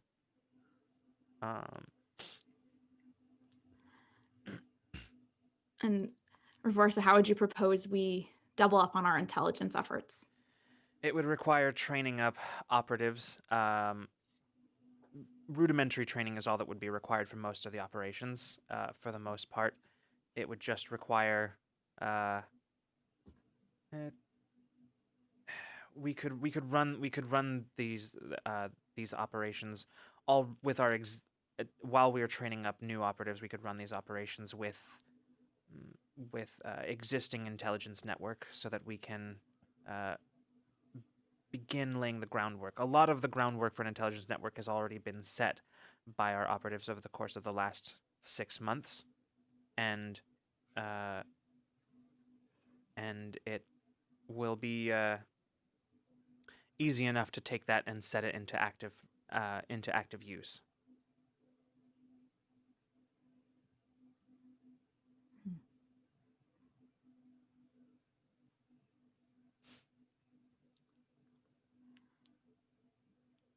I think more intelligence is always a benefit to us, but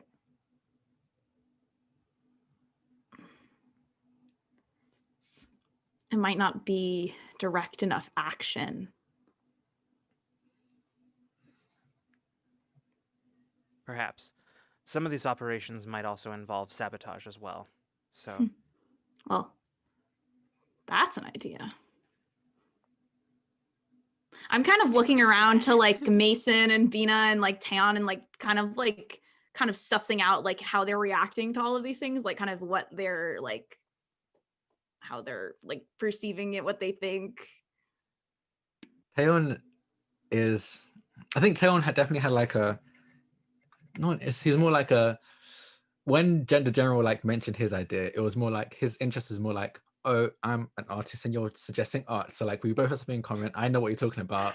I like this.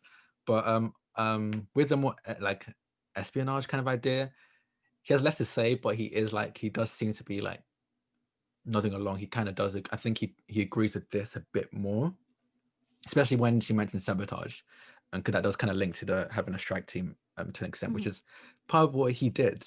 He does. He will do. I don't know. So yeah, no, he's definitely nodding along. Bina can probably feel that like he's I don't know if that's like a feeling, an emotion, but he's like kind of going along with this idea. He does. You've like established affirmative is a feeling. Yeah, yeah, he's got Yes. that affirmative emotion going on right now. I feel very Feeling positively about it. Yeah.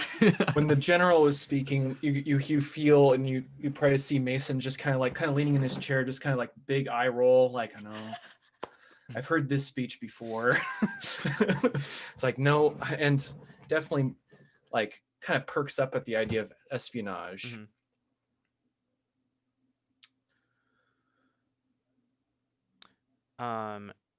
At this point, hold on. The Cassidy Thelsen stands up. She's a Terran woman. You can see that there are sort of like her appearance is almost entirely human, but you can see that her eyes are almost sort of are almost lizard-like, kind of like sort of slit pupil. As she stands and says, "Well, if we're throwing out ideas, I was actually thinking that, especially in light of recent technology malfunctions around here, we could use some open tradeways. Granted, me and my people, we're well accustomed to getting all kinds of things where they're not legally supposed to be. But it would be a lot easier if we had any kind of allies that we trusted or had any kind of negotiations with, that we could get a more steady and maybe plentiful supply line. There, as it is, my people are taxed to their limit, and there's only so much that we can do. We still haven't found a replacement drill for the ice drill. Allies that could afford resources. Yeah. The general leans forward and says, he says, it's a good thought and very important, but how are we have nothing to offer any allies. We have no deals we can make with that. That's why I'm proposing my strikes, because at least that way we're showing them that we have something to bring to the table. We are taking action. There's merit to all of these ideas, but when it comes down to it, we need to be doing something. I think with that, I think Bina kind of like clears her throat a little bit and like doesn't know if she's like supposed to stand up or not. Everybody, She's all eyes immediately turn to Bina. I'm kind of like gesturing, like you can stand up. She's like so far out of her element. She stands up and is only like as tall as her chair back, like just like little Orzai. And I think she goes like looking around and kind of like puts all four of her like hands on the table and is like, with all due respect, General, I don't think we have the foundation to do what you're proposing. Yeah, we don't really have the foundation for any of this, but we got to do something. I think we need to find some kind of middle ground. You say we don't have anything to offer, but when she kind of will gesture to the crew of Awakener, when we first started, before there was this, we would trade favors for supplies. We made allies through acts of kindness. We don't have nothing to offer, General. It's important, for sure. But the question is, it's a matter of what we can give and how much time we have to deliver it. We can go all around the galaxy trading favors with potential allies, but are we going to have time to do all of that? And in the end, there's going to be some of the best potential allies out there are going to want something more concrete. Sometimes we need a little bit of everything, honestly, from what I can tell. That's why it would be helpful to have an ally that's already been sympathetic to our cause. And I'm going to kind of gesture to the base, Theocracy of Suns. Wire says, not technically an ally. Hey, in our line of work, I think this is pretty ally. It's at least a foot in the door. It's more than we have with other folks. And I mean, we have a contact already there that would be a source to start. If you can convince the Theocracy of Suns to get more actively involved, but I will warn you that they work slow. They work slow, and not only that, but one of the stipulations of our being able to use this facility and this planet is that we kept them out of any official resistance actions. We don't have to go there on an official resistance action. What are you suggesting? If we just went with a small crew, I mean, it could be an unofficial visit. I still have some things I need to clean out of my old office there anyway. The meeting, which should be easy enough to arrange, but what I'm saying is that you're going to have a hard time convincing them to be anything more than a passive facilitator of our resistance. They were pretty adamant about that point. Well, I haven't gotten to lay it all out for them yet. They might change their mind. I think we have more to offer than you give us credit for. Sorry, I have an out of character Mhm. question. Just historically, have we been in touch with Zolaterra through all of this? A couple of times, yeah. Like Okay. they've had an invitation extended to them to join the resistance, but they're like, we're dealing with our own shit. So Mhm. yes, but also no. Like, Um, after a rain check. Yeah. Yeah. I do feel like that's our biggest Mhm. like Yeah. example of we know how to help people. Like you show people that you can make a difference, and then they start their own shit. Like Mhm. Yeah. that's I don't know. I don't know Mhm. how to word that in character, but like that's what Venus trying to get Mhm. across. Uh, Zolaterra. A a- bunch of Zolaterras, you have a network. That's an idea. Are you suggesting that we identify other planets or other systems that are under either tyrannical corporate rule or under some kind of pressure, and that we give them a lift up, as we did with Zolaterra, as a kind of example of this is what we can do for you? I mean, Hmm. saying there are people who are on a precipice and they're going to be dormant until you give them a push. the general is now like very intently looking at you, Bina. You can feel just there's not much in terms of like emotion, Yeah. but you can sort of you get the sense that he's feeling very sort of like contemplative, like as he's like watching you, as he says. Alright. He kind of leans forward and he looks up at kind of where his projections are still like up there, like his reports are still being projected, and he looks up. He says, a lot of this work that the analysts have done can be repurposed towards that instead of striking targets of military significance. We could use it to send support to those places like you're talking about.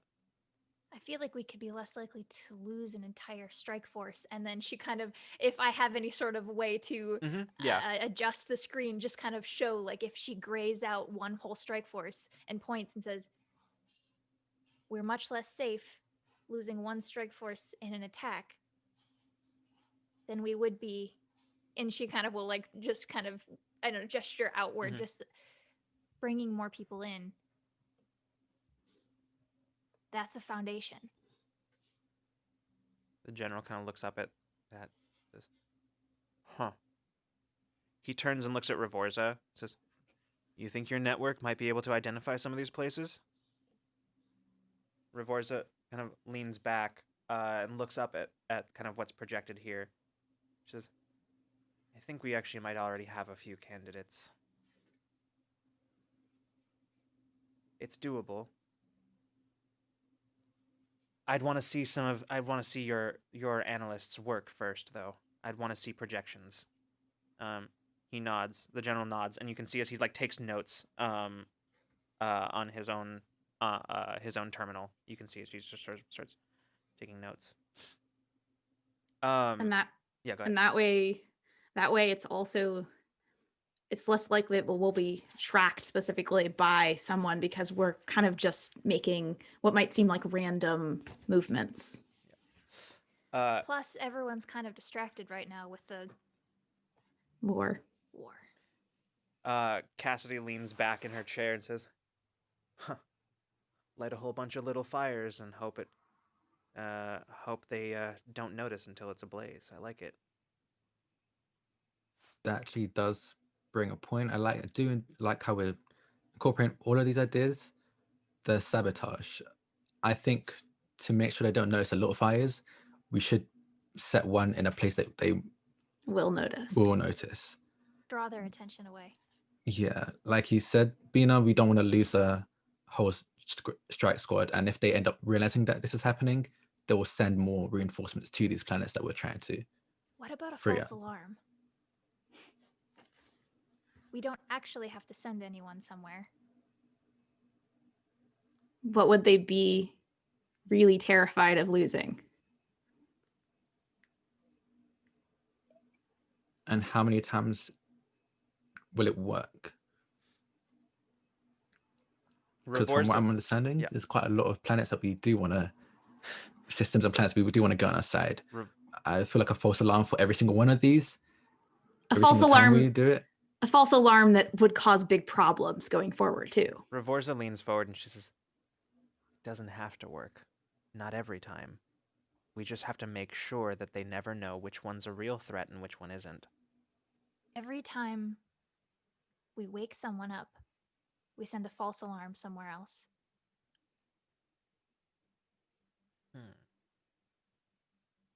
Where's the queen? We'll have to take a guess. Ravorza kind of leans back and says, "I think I have some ideas.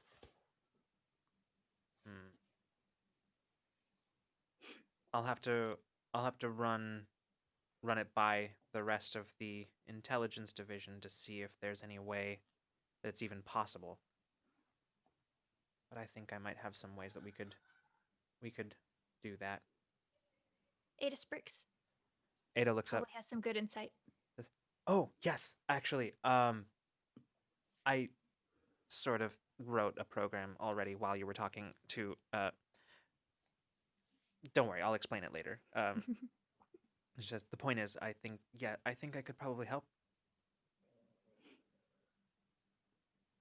She kind of, Ada looks around and says, This is all sounding good, but they turn and look at Taeyeon and then look back and say, "But there is also something that hasn't been mentioned yet, and that is the idea of why Taeyeon and I are here to begin with, which is this strange time anomaly that we've been hunting.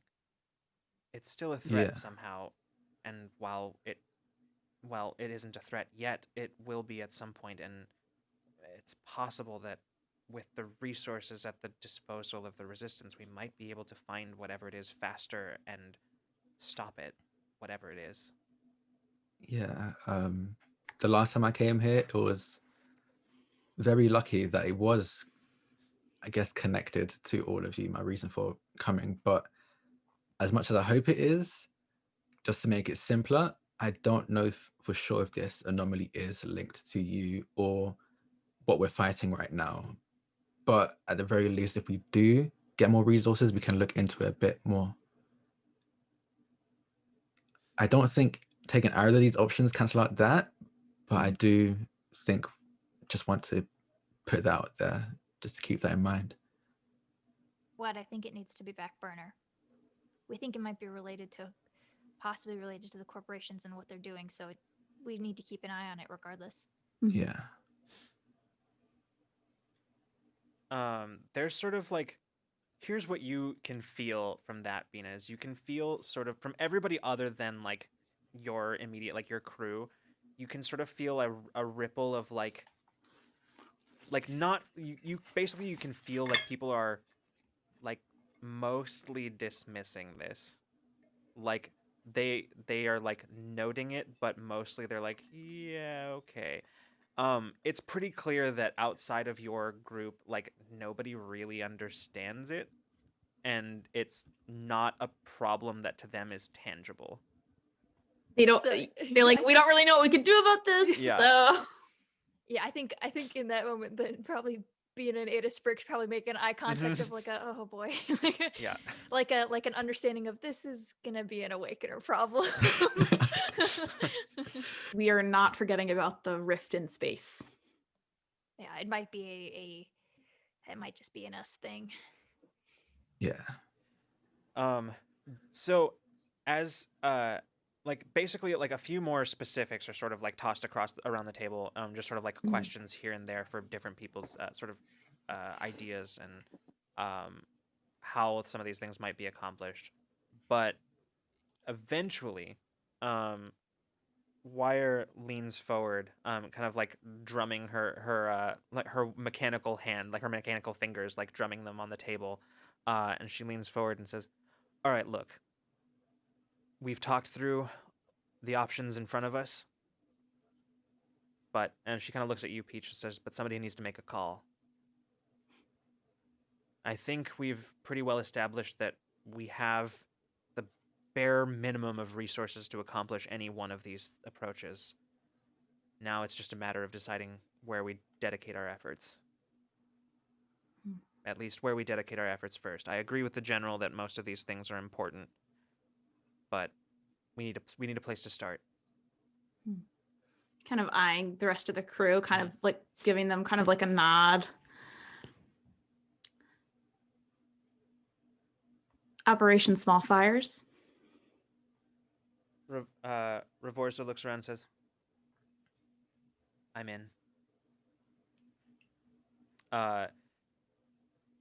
Cassidy leans forward and says, "Yeah, that sounds good." Wire just nods slowly. The general, every like eyes kind of like turn to the general basically as everybody's sort of going around. He stands up as he notices attention is on him, and he kind of circles the table kind of halfway around, and he kind of just sort of eyes flicking between like the sort of edited projections, like things that have sort of been like data that's basically been moved around on some of the reports and stuff during the course of the meeting, and kind of down to the floor as he sort of thinks. And he kind of stops in the middle of the table, sort of facing across from Peach directly, and he says, You think this is the best course of action and that we can actually pull this off? Get regular people to just go against everything that they've accepted as normal and real? You think we can do that?" We were all regular people.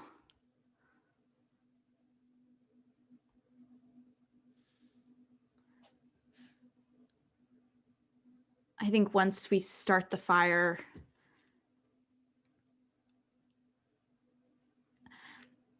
I don't think you should underestimate people.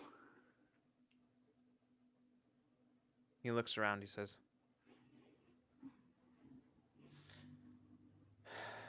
"I don't know about that, but I think if you think we can pull this off, then I'll do what I can to help."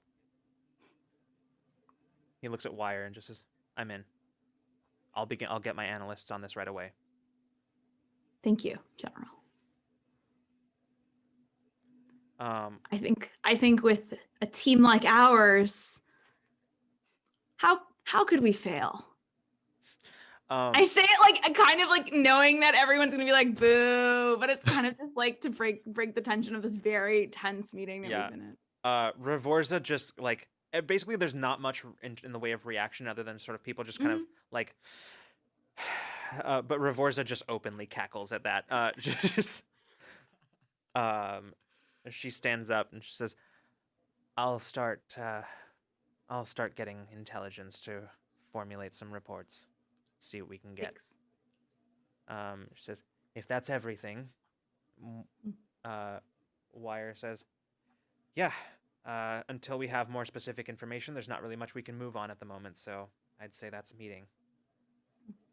Thank you all for all your time, your thoughts, and I think we will need every single person here to pull this off. Thank you. With that, Ravorza leaves the room. Like literally the first person out of the door is just gone. She's like off to work. Yeah. Cassidy Thelzen, she just sort of like stands arms crossed and sort of walks over to Wire, and the two of them just sort of start conversing. Sounds like they're kind of, it sounds like just from what you overhear of the conversation, Peach, it sounds like they're mostly going over like specific issues relating to like the smuggling trains, basically, and just sort of like logistics and stuff like that. Yeah. The Lumnian sort of Leonin, he who has been mostly silent this entire time, just sort of nodding at certain points, just stands up and leaves.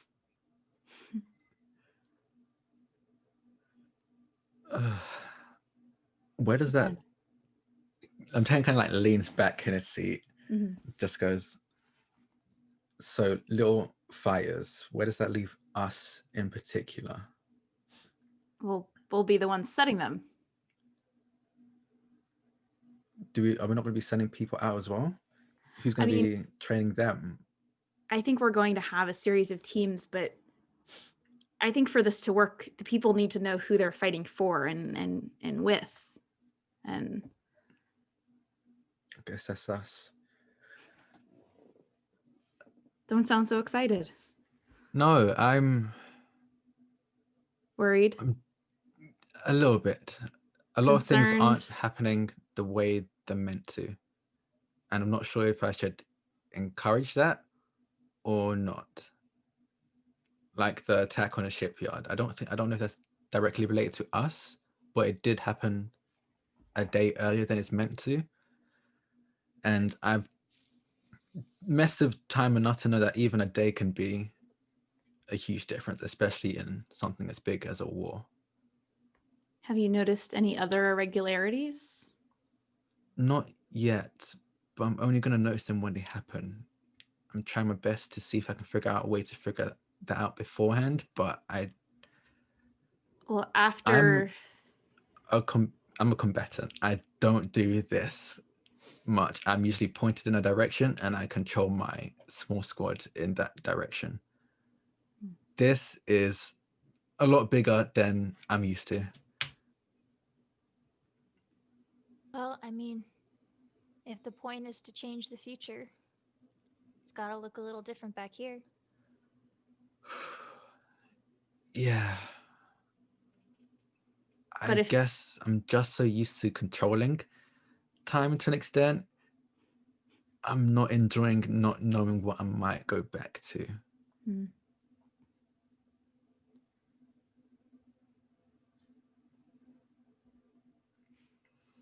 Well, you're sorry to put it down on things. That was.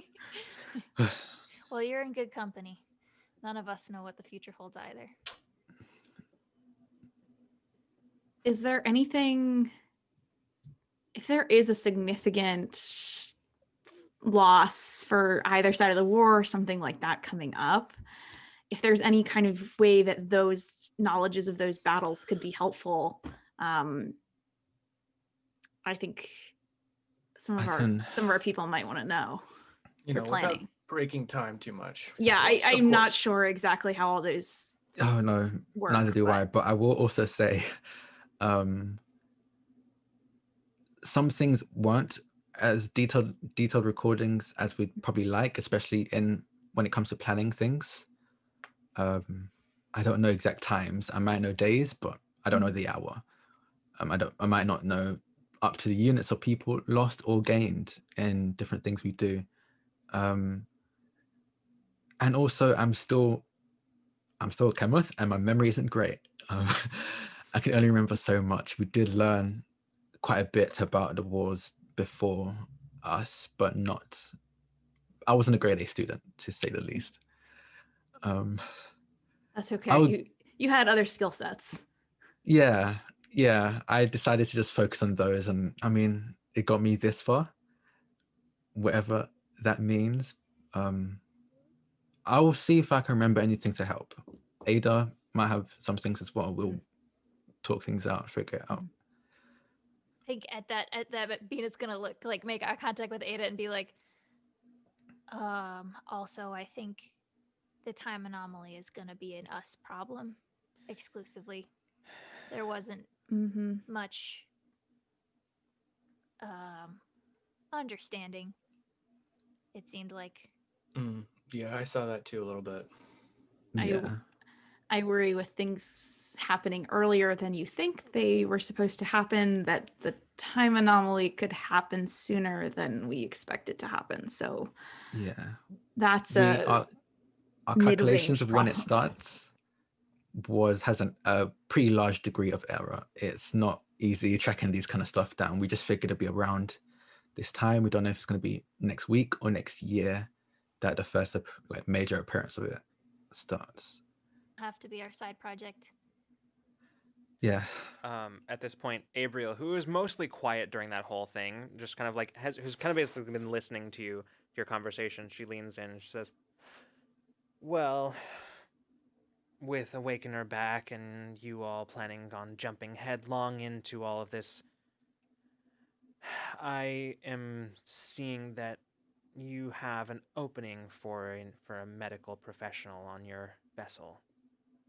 Things being what they are here, having been established, I think if it's all the same to you, I'd like permission to rejoin your crew." Wouldn't have it any other way. Tell just like watches everyone's reaction to that. It's like, There's no pay raise, I'm sorry, Abriel, but we'd be happy to have you back. Says, "Well, that's all right. I've been making absolutely nothing for the last several months, so I think I'm okay with that." Also, nothing before that. So. Yeah, that too. And don't really expect that. I'm not really expecting a whole lot of back pay from Silverbreak at this point, so. Nope, just payback. That's on our end. That I can get behind. Says, "Well, if we're going to be setting off on something suicidally stupid, then I'm going to have to go pack up some things. If you'll excuse me." And she edges past you out of the room. Good talk, Abriel.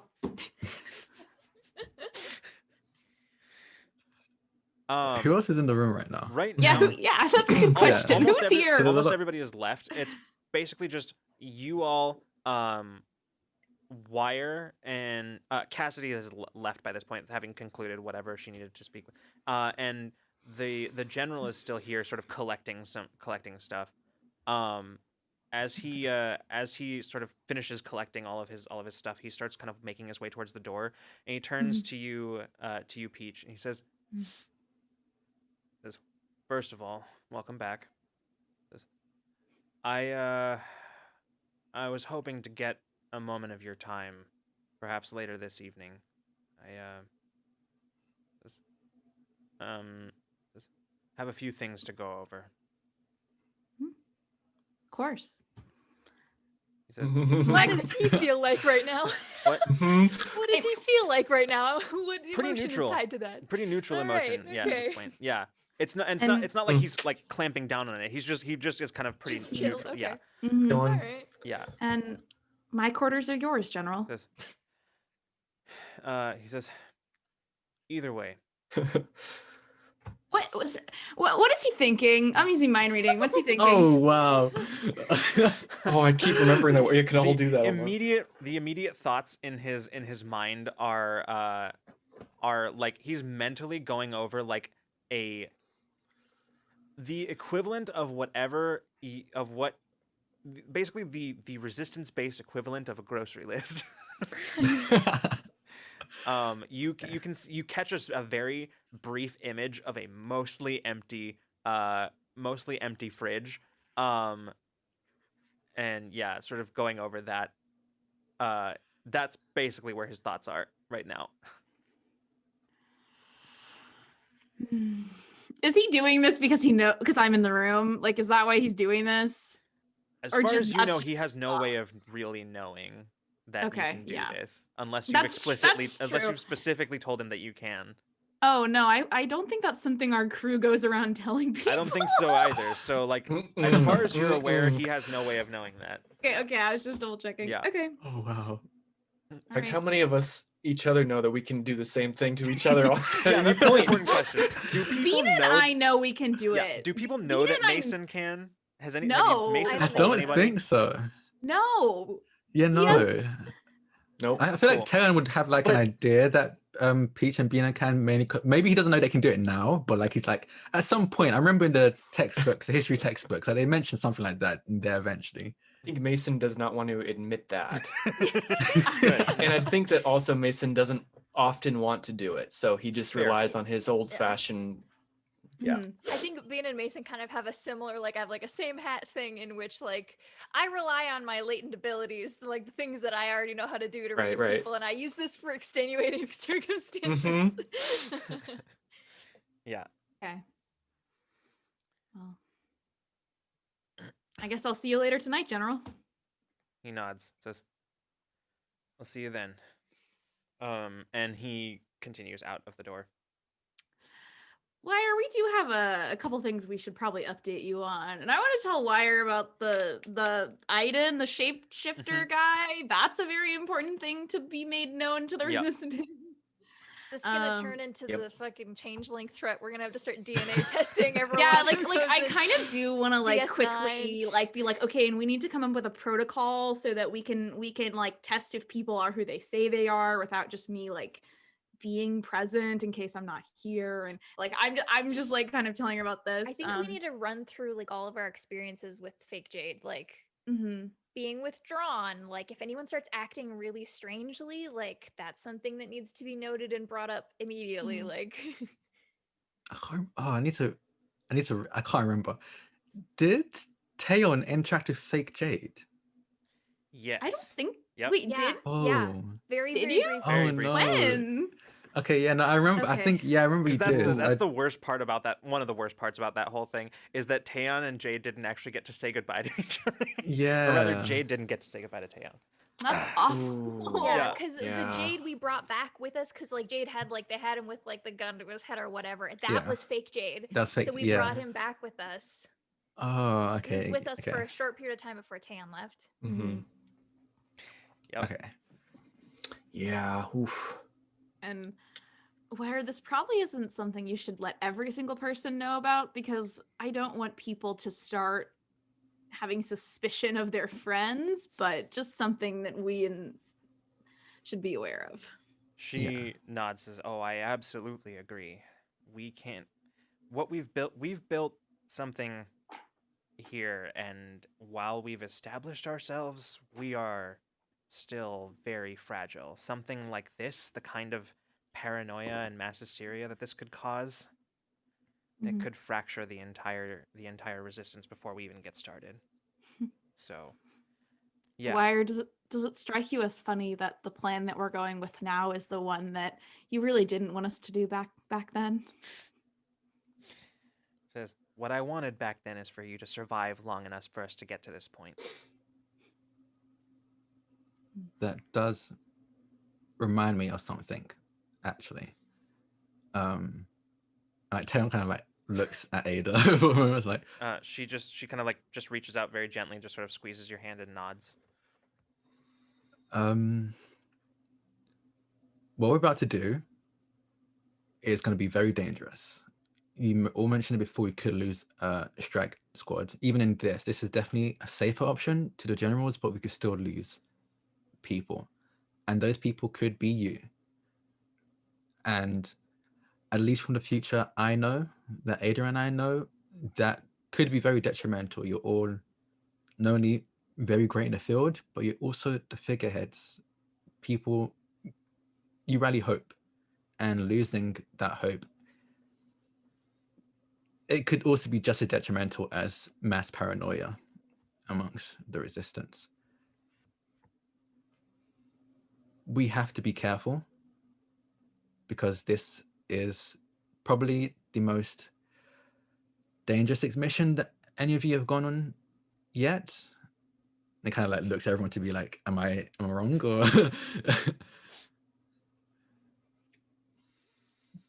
the last time I came, we were on a much simpler mission, admittedly. I'll be honest, that mission was probably something in my time would send trainees to do. It's usually a very simple thing to do simple rescues like that. It also on my part, I'll be honest, I was a bit all over the place and also starstruck. I'm big fans of you. I don't know if I've mentioned that before, We're but fans of you too, Taeyeon. thank you. But on that mission, we weren't careful enough, and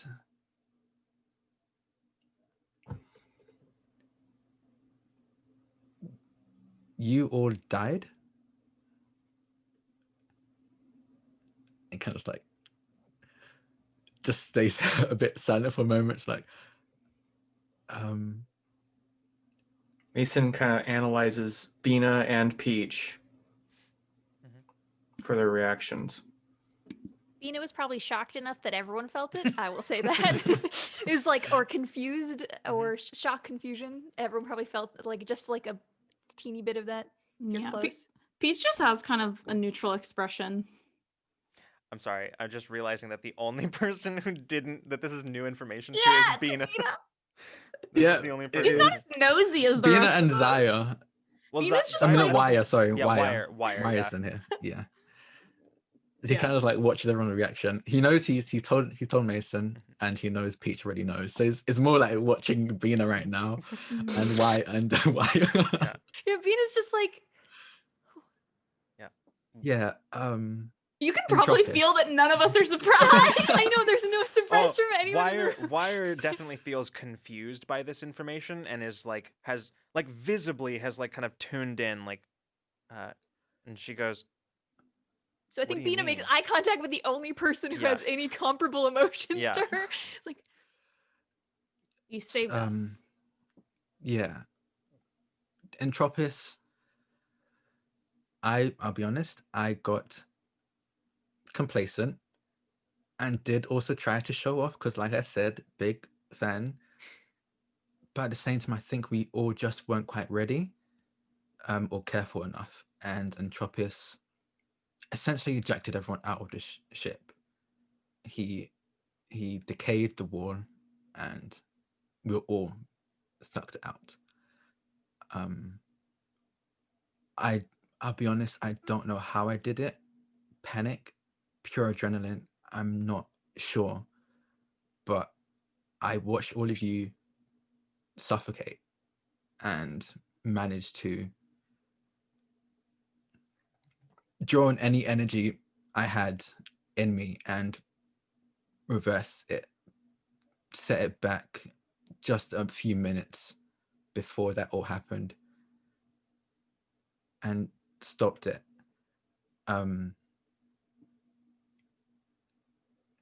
I didn't say anything because I didn't think he needed to know. It's not the greatest thing to think about or remember. And I thought that was just a thing I should carry.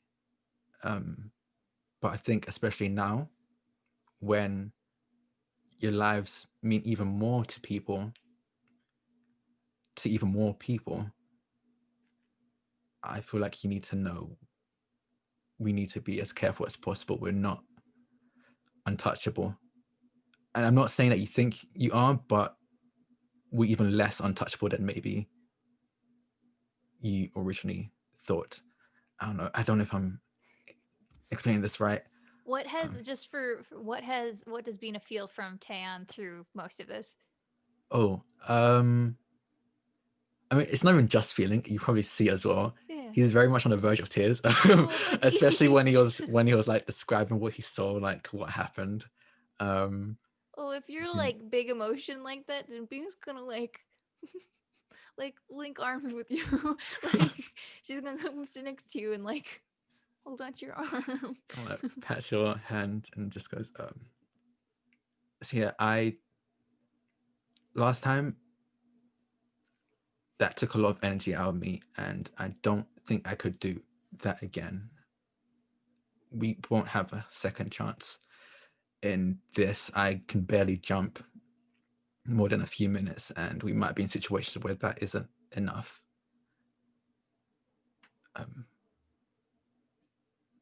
Yeah. How do you feel? Oh. How do you feel, Town? I feel things, many things. Bina just nods.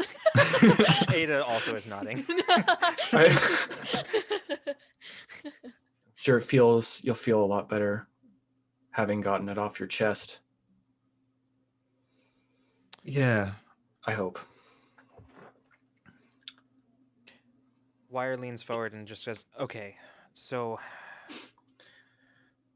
well, I mean, I appreciate knowing, But as far as I'm concerned, this doesn't change anything. Not just because it's already happened, but because...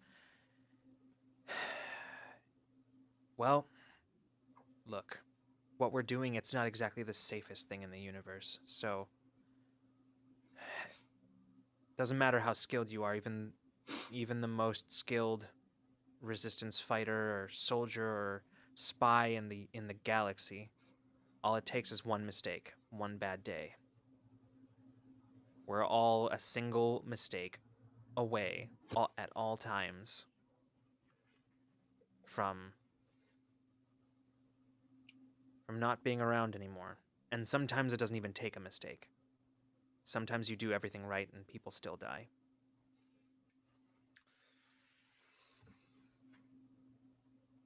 Yeah. As far as I'm concerned, the most important piece of information you just gave us is that you have that capacity within you.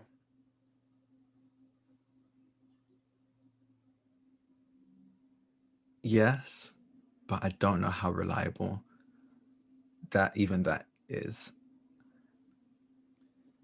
Well, either way, reliable or not, it's something within your capabilities. It's not. We will be careful, but it's not the only failsafe we would have.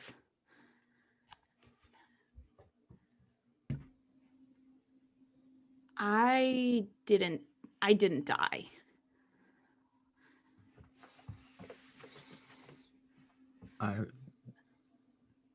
There was no one out there. I mean, yes. When you went back or when you saved us, I don't know exactly how it worked, but a version of me survived.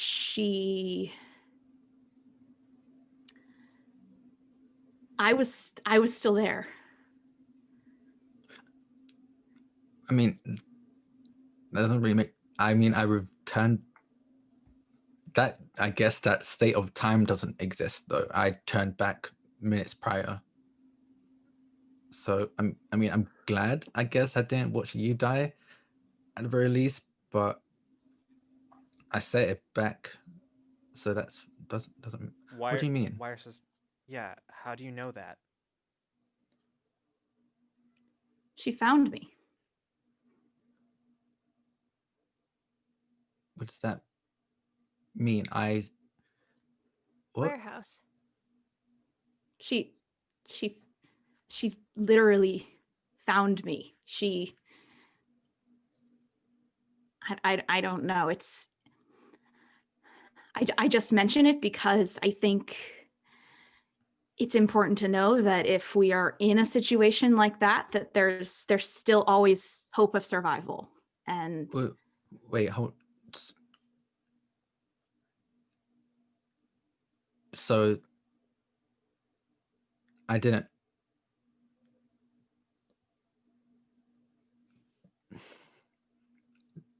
When I turn back time,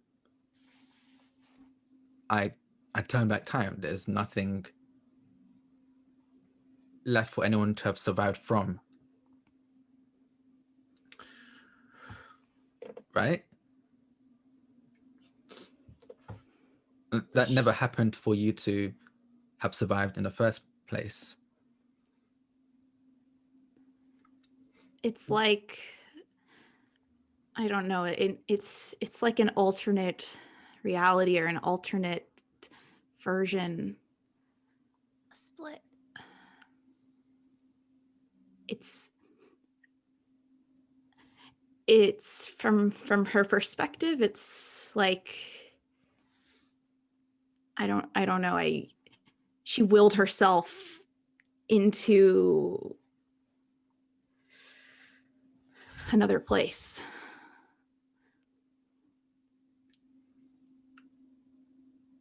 How did she find you? How did you find you? Yeah, it's a little bit confusing. And Is I don't want to do it super obviously, but is what is the other Peach like? Is she what's her expression? What is she like? Oh, She here? Like she it, like yeah. as soon as you started talking, she's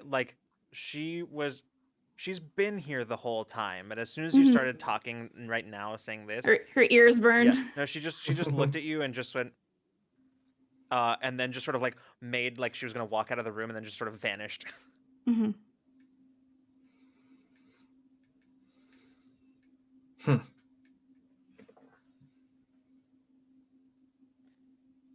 think like Taeyeon is kind of stunned. He's just sitting there trying to process everything. Ada's hand sort of squeezes tightly as she looks at Peach. She says, "So you're saying that there is a version of what happened that played out after Taeyeon jumped back?" That's exactly what I'm saying. Taeyeon's like slumps down. He couldn't have known. There was no way of knowing that. But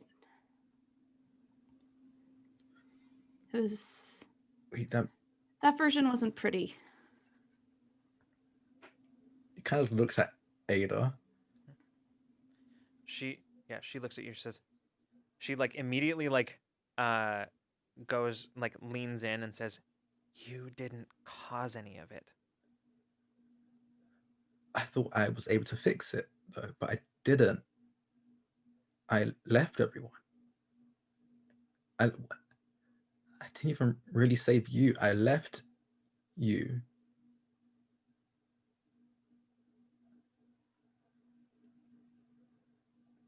That didn't happen here.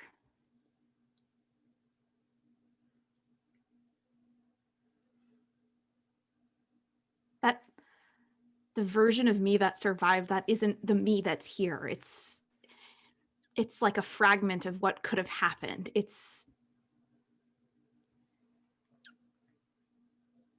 There's no use thinking about it. Like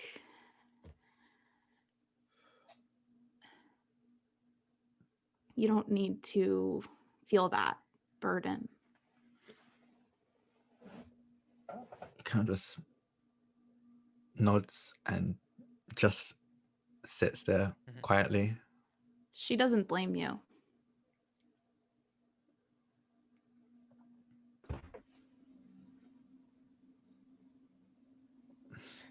Peach, you just very like from nowhere in particular, you just hear, putting words in my mouth, huh?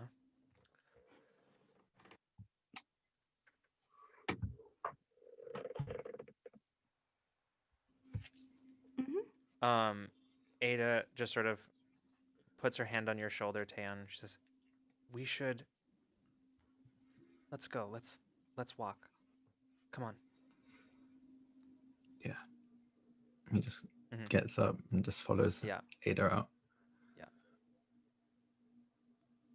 Wire sort of sits back, kind of sinks down into her her desk chair, and just says,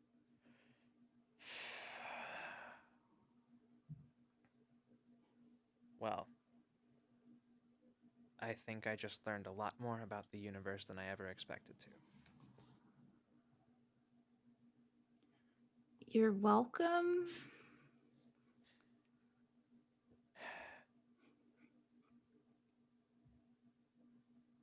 If you don't mind my saying, not that there's any point in it now, but if it was me, I think I maybe would have kept that piece of information to myself.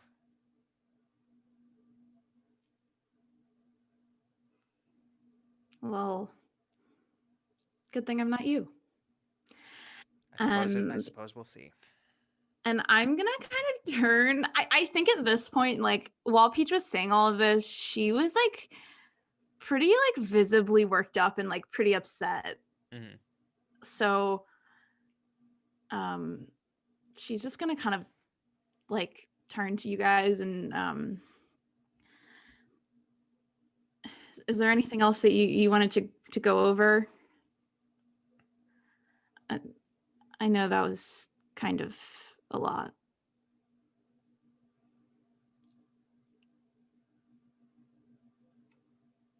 We could get dinner.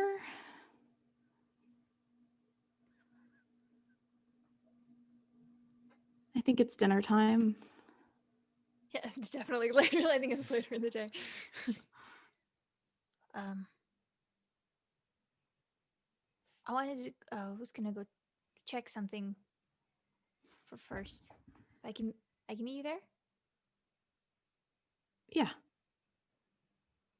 What's I but sorry, I can just get a read on everybody's reactions. I didn't really ask, but I wanted to know.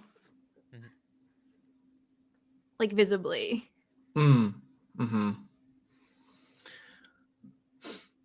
Mason is definitely he definitely has some cogs turning in his head. You can see his face kind of just thinking, contemplating. I wouldn't say he looks he doesn't look shocked. He definitely looks like he's taking it all in. I know how Tan reacted. He got upset and walked away. Got that one. Taylor's actually great. He's loving He's life. You know, doing he's it. never He's been just- happier. he's living- Down He took it hallway. well. Taeyeon He is took it living. well. Visibly, Bina looks, I think, mostly confused and sad. I think that would be what you can see. Okay. I think she got a clamp on. I don't think anyone's feeling her anymore, but like, yeah, from face. I think that like Bina specifically, I think something significant to note is as Peach was kind of saying all of this, you felt like a very strong like fear. Like it was very like difficult for her to say, but there was just like a very strong fear that went with it. Mhm. And I'm gonna go and get dinner. And she's gonna go and get dinner. Okay. I want to go find Alma. Okay. Mason. I'm gonna go find Zaya. Okay. Sounds good. Actually, probably not going to dinner. I'm probably just going back to my room, honestly. Yeah. Fair enough. Well, I'll go to dinner later. I need to catch up with Zaya first. Yeah. So, I just meant right now. Like she needs like Sustenance. lay on the couch. Yeah. Oh, like, fair enough. Yeah. Okay, so we'll start there actually. So Mason, you you find Zaya in the security office, which is just like the security office is just like a couple levels down, actually, on the same level of the base as the atrium. It's a sort of like a small office that's just off of the atrium, basically. Mm-hmm. You find Zaya there. There aren't many people in here right now because most of those people who are on shift security are like out and about the base. Mm-hmm. But you find Zaya just sort of sitting, like a pen between her fingers, just sort of like holding a glass with some sort of like clear liquid in it. That even from the distance that you were standing, you can smell the strong alcoholic scent. And she's just sort of swirling it. She kind of glances up, says, "Oh, hey."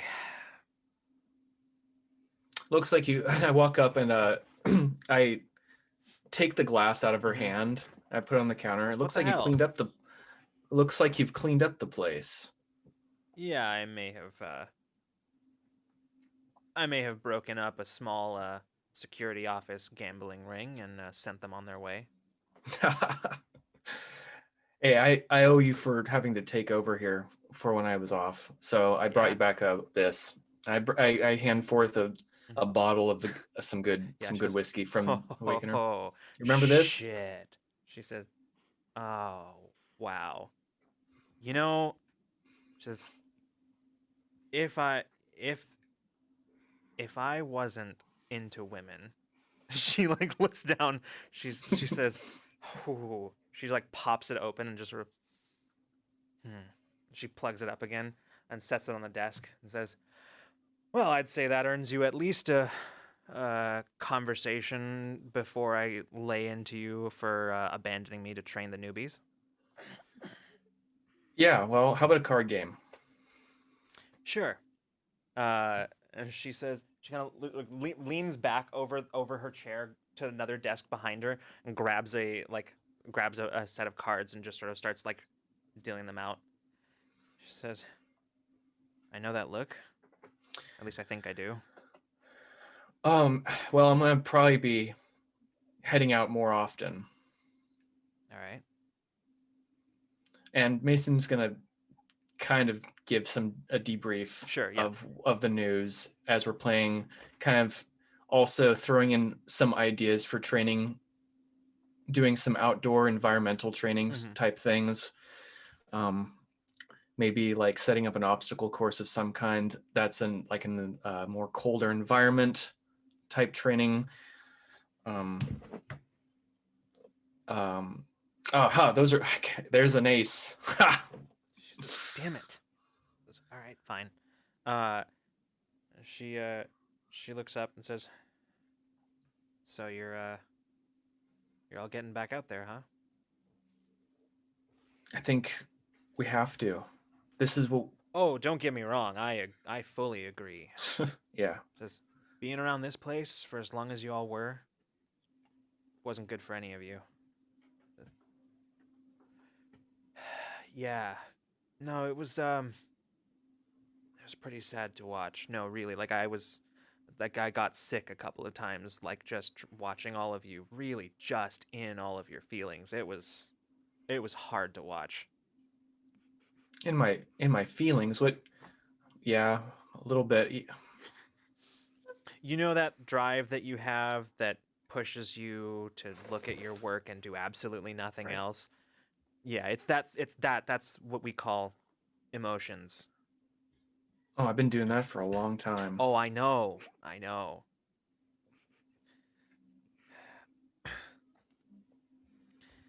Still, I think it's good. You were Well, all you're wasted here on administrative shit.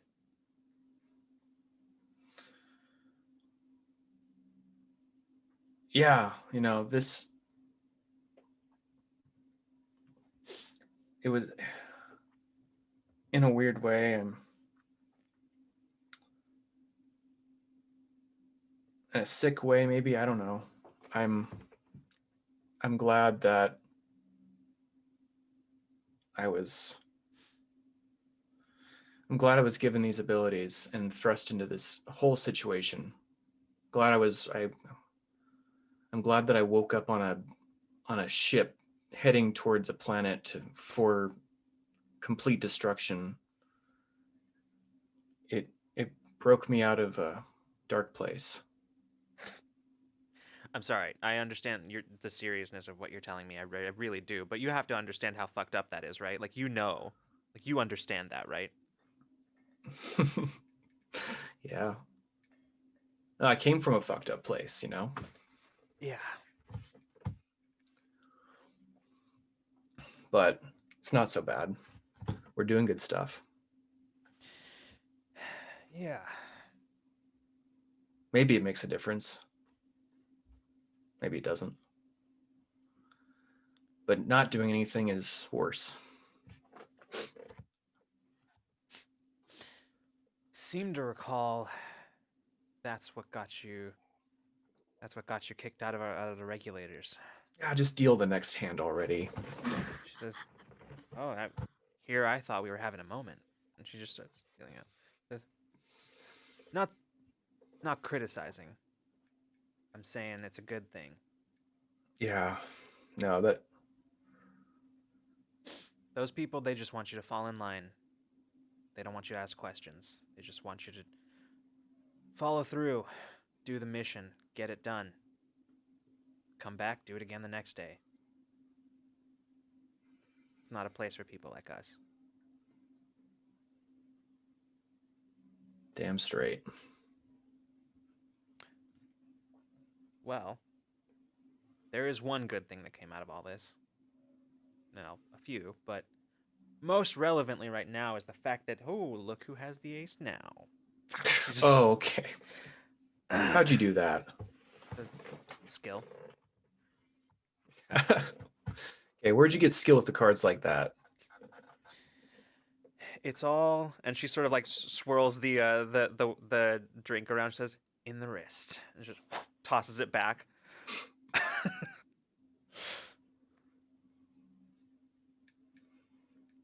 um, thank you for helping me with all these recruits. yeah, they're not so bad.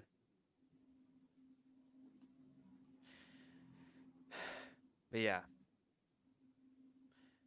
listen, you ever need an extra set of hands out there, you know who to call. Got you on speed dial. All right, let's go again. And we'll go ahead and cut to we'll cut to Bina. You at first probably go by Peach's apartment. And Alma actually isn't there. So without any I think I would Yeah. probably actually go to Awakener first. Okay, you go to Awakener first? Yeah. Okay. In that case, as you arrive, you look around. It doesn't take you long. You find her just she is currently sitting in the engine room actually. Like when you walk in, she's not looking towards you. She has kind of her hand just sort of on like one of the auxiliary coils as she's just sort of like there. And you can kind of hear her. She seems to be. It sounds like she's just sort of like muttering on like murmuring to the ship itself. And as you An understandable impulse. Yeah. as you step into the engine room, she turns and looks at you and says, "Hi, Hi. I Peach's Yeah. apartment is really big, and it was hard being there alone, so I came back here. And Yeah. I thought I might find you here. how did She- it go? Yeah, she'll go sit down Mhm. sit down next to her. I don't think I've ever felt so out of my element in my entire life. Yeah. It's a lot of people who know what they're doing. And then me.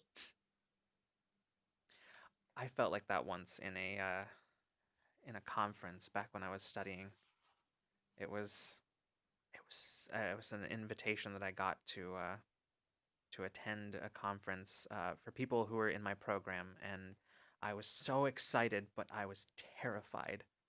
And when I showed up there, there were so many people, just experts in their fields, and I didn't know how to be around them. It felt like anytime I opened my mouth, I was going to say something stupid, and so Well, I opened my mouth a lot, so hopefully nothing stupid came out. I bet it didn't. Some important people nodded at me, so I think that's a good sign. That's usually the best way to gauge that, I think. So, are we leaving again soon? I think so. I think we need more intel, it sounds like. But I think we're going to be doing a lot of what we started doing, which I guess means it's probably what we're best at, so that's good.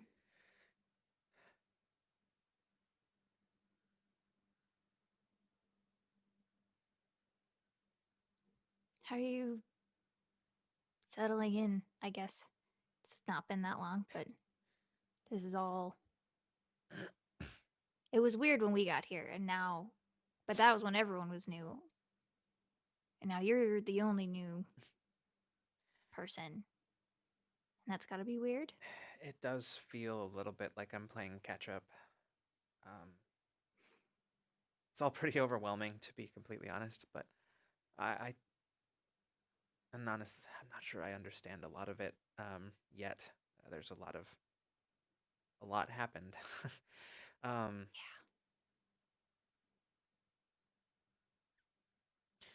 No, I mean, it's I think it'll just take time. You know, I haven't really been since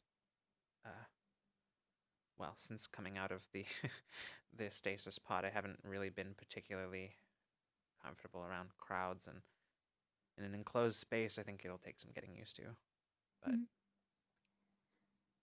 Well, I mean, you're obviously welcome to come with us. I don't know what your ideal plan is, yeah, but you know, you've got quarters here. If you'd like to stay. And Vina is clearly not on board with that idea, like at all, like staying on the base while we leave. But she's like, I'm not one to make decisions for my friends, but I will lay them all out for you. Yeah, you feel from her, sort of a mixture of confusion, surprise, and a little bit of like just a little bit sad and disappointed. She says, I mean, I guess I could stay. You don't have to, but a lot happened because you were on the ship with us. I'm just saying I would understand if you wanted a break from flying around. Well, do you want me to stay? I can. I don't want to make any decisions for you. I just want you to be happy and safe and comfortable. And wherever you feel that, that's what I want for you. You can feel just a little bit of sort of like she's a little bit crestfallen at that. Yeah, I know. And then she goes, I know. okay, yeah, I mean, I'll think about it. And I'll see. I've never really been, I mean, since all of this, haven't really been far from Awakener, so I don't know what that would be like. Or if it could even do it, actually. I'm not sure. I don't know how any of this works, but I mean, yeah, I guess I'll think about it. I mean, you're the best co-pilot I've ever had, so if you don't want to stay on the base, I would not be heartbroken.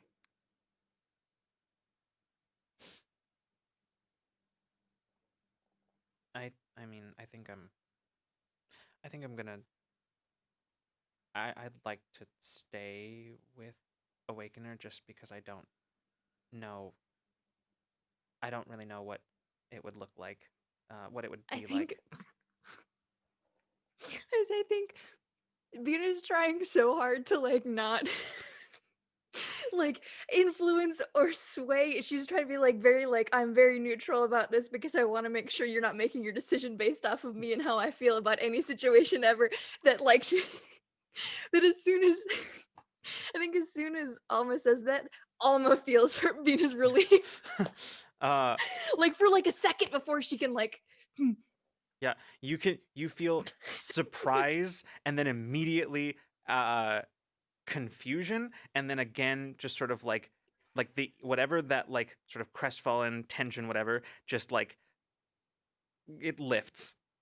You could feel that as and then you feel relief.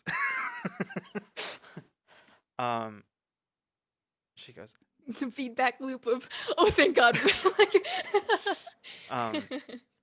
it's like oh no. She goes, yeah, good. Yeah, I think that's what I want to do.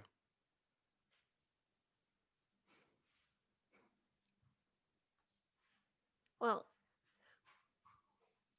I mean, I unrelated. I came to find you, to see how you're doing, but also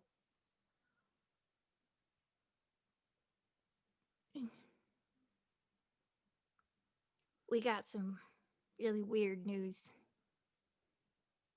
What happened? What is everybody okay?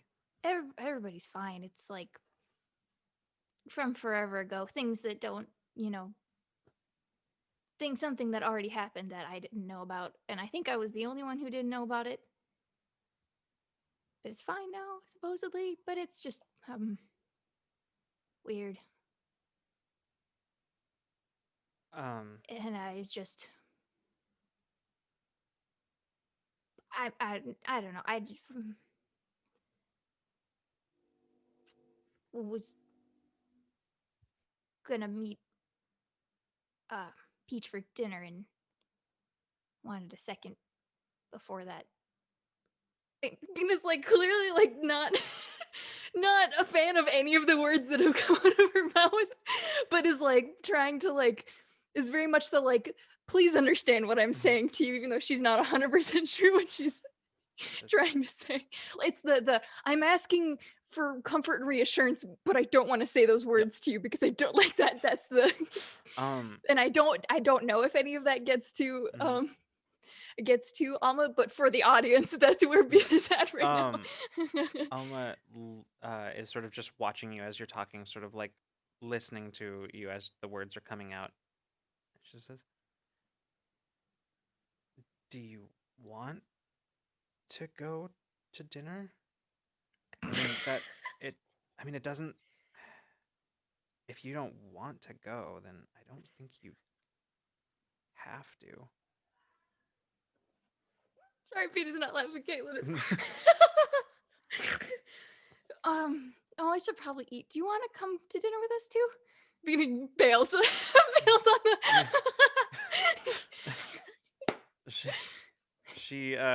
she like is still just sort of watching you, and it's just like doesn't respond to that, and it's just sort of watching you, and she says, "Look, if you don't feel up to going, then you shouldn't."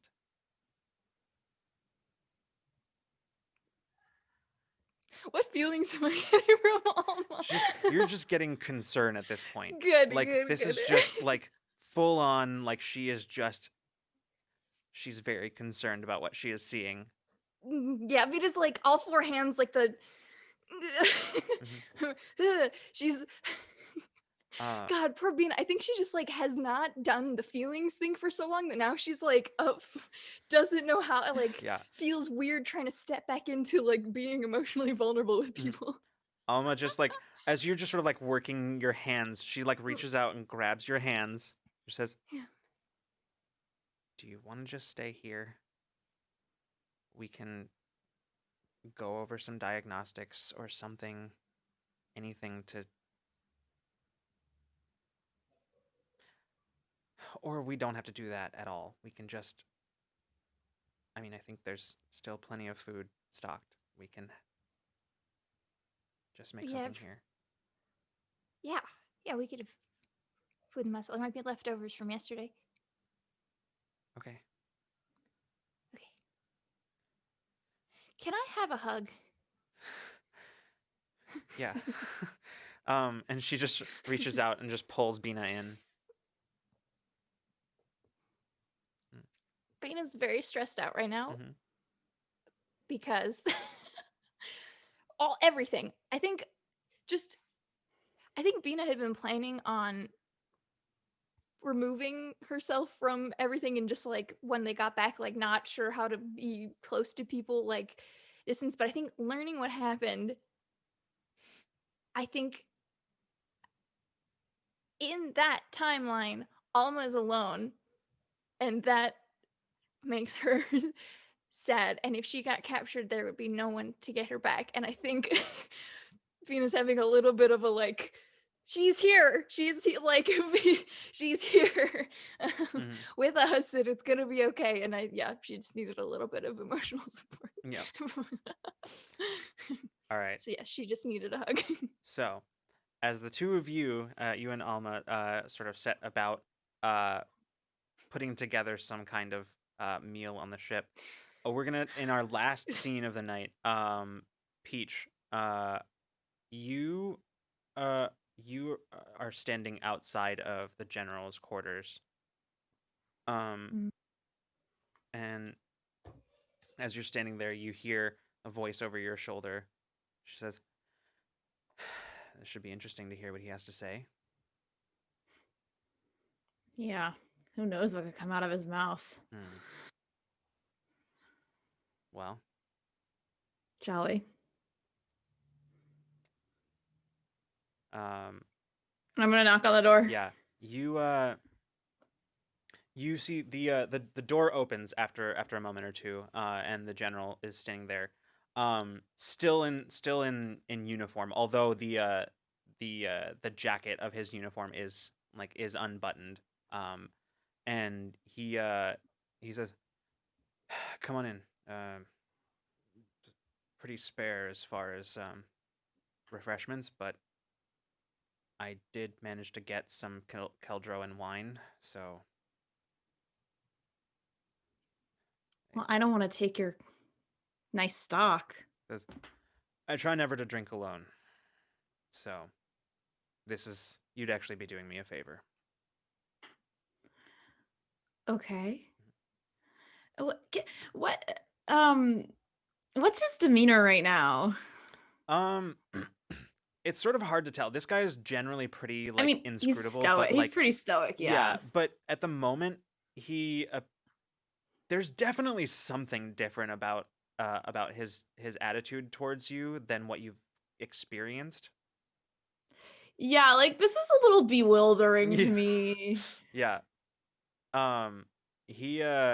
He pours a couple of glasses and says, "You don't have to drink it, but it's there if you want it." He says, "Please have a seat." He gestures towards one of the empty chairs near the kind of small. It's like a small table. It's like card table sized. And he. I'm gonna politely hold a glass, but have not taken a sip. Yeah. He sits down and grabs the glass and does kind of very much the same thing. Like he grabs it, looks like he's about to sip from it, but then just sort of stares into it. And he just says, and he sets it back down, and he just says, "All right, I'm not exactly one for small talk, so I'll just get right to it. You had a point. Sorry, you had a point when we talked last." Go on. "Don't push it." And he says, I'm back to my respectful face. yeah, he says, "Sometimes it's easy to forget when your whole life. How much do you know about Keldroan society?" I mean, just the basics. Yeah. From school. Yeah. Militaristic society. Not that military is our government, but a lot of the same discipline and structures and regimentation go into everyday life. It's an odd way to live for those who aren't part of it, but it's what a lot of us know and are comfortable with. And for those of us who go career military, it's all we know. Sometimes it's difficult to get out of that mindset and to recognize civilians as sentient beings. Not my words, just the way that the military trains us to look. He takes another sip. He takes a sip finally and sets it back down. Says, "You had a point about people and about what they need. Can't just fight because it's time to accomplish the mission. Sometimes people need something to fight for. You're absolutely right about that.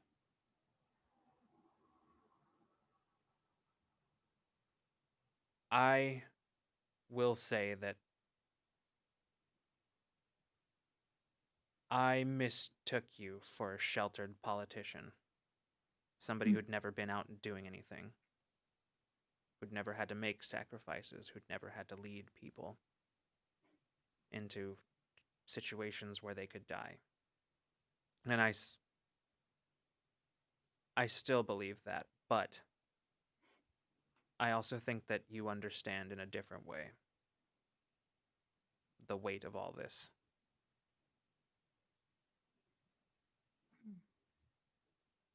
I'm not going back on anything that I said. I still stand by everything that I said.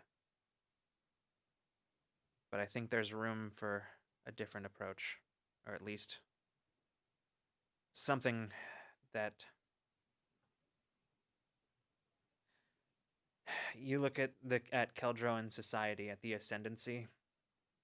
They're just as much under the thumb for all of their military mind. They're just as much under the thumb of the corpse as everybody else. Didn't work out great for them. Got to adapt. Change the way we do things. Look at old problems in new ways. Exactly. So, I think it's fair to say that you and I are never going to see eye to eye on anything. Or almost anything, anyway. Almost definitely not, but we're on the same side. We're on the same side. Different approaches. I'm hoping that our disagreement will lead to innovation.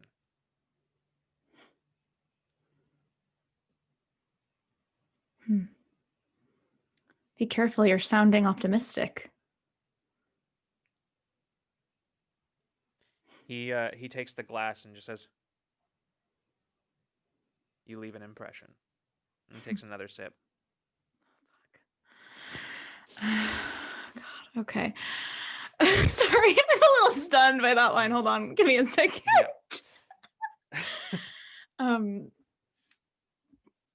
Paige is gonna take a sip of her drink.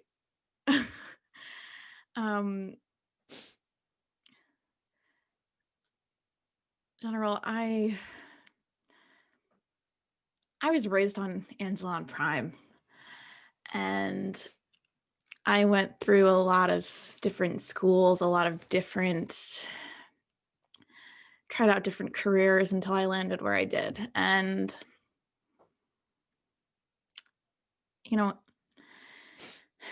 you've probably met quite a lot of Anzalonians. You know, we have a very certain way of doing things. To put it mildly, yes. Yeah. So when I was on Geoterra before all of this started, I was looked at like a lunatic for the policies I tried to enact on that planet. It was cooperative and it was built off of what was already there. Can't imagine that made you popular back home. Did not. Part of me wonders if I would have kept the position if I hadn't become a war criminal or I don't know, intergalactic terrorist, whatever it is these days. I don't think we're as different as you might think, General. But enough. Well, what are you fighting for? That's a question I ask myself a lot. Some days I think it's because I'm not entirely sure I'd know what to do if I wasn't fighting somebody. But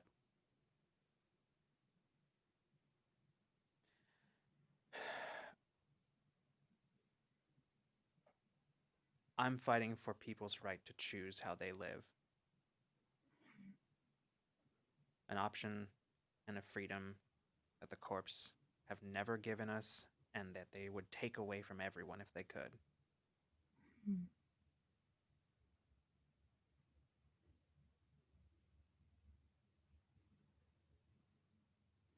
But most importantly, and I am aware that this is the soldier's answer, but I am who I am. Most importantly, I fought for the people who didn't make it to see us here. Hmm.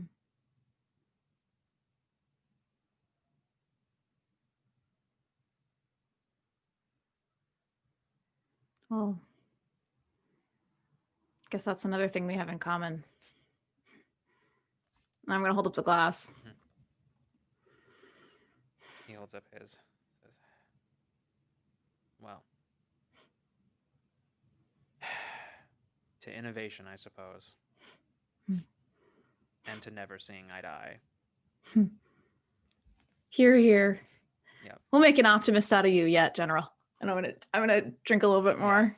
He says, Peach doesn't drink. Mhm. Like she does not drink. Yeah. So as you're sitting there, mostly having fallen silent, Mhm. as he seems to be proving his assertion that he is not one for small talk. Mhm. You see, I feel like Peach is definitely talking. Like Mhm. she's just kind of like trying to see what he'll respond to, Mhm. like just going back and forth with different stuff. as you're doing that, Mhm. the other Peach, she's sort of been she's been here the whole time, has been sort of Mhm. circling the room, listening intently to the general's words. Mhm. How's she reacting to it? She has sort of a curious expression on her face, Mhm. and she turns to you, just sort of over his shoulder, and she says, I like him. There's a lot you could learn from him. This is someone who knows how to make hard choices and get things done.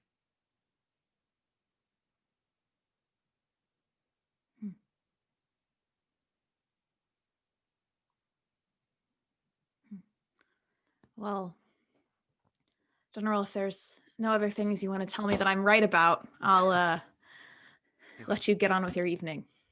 no, you're feel free. I have a few things I need to get to, some reports to write, and analysis to order. Okay. Do you ever need a reminder that civilians are people? Can give me a call. Okay, well, have a great rest of your evening. And I'm gonna kind of like just set the glass back down. There's probably like still half Mhm. left. Yeah.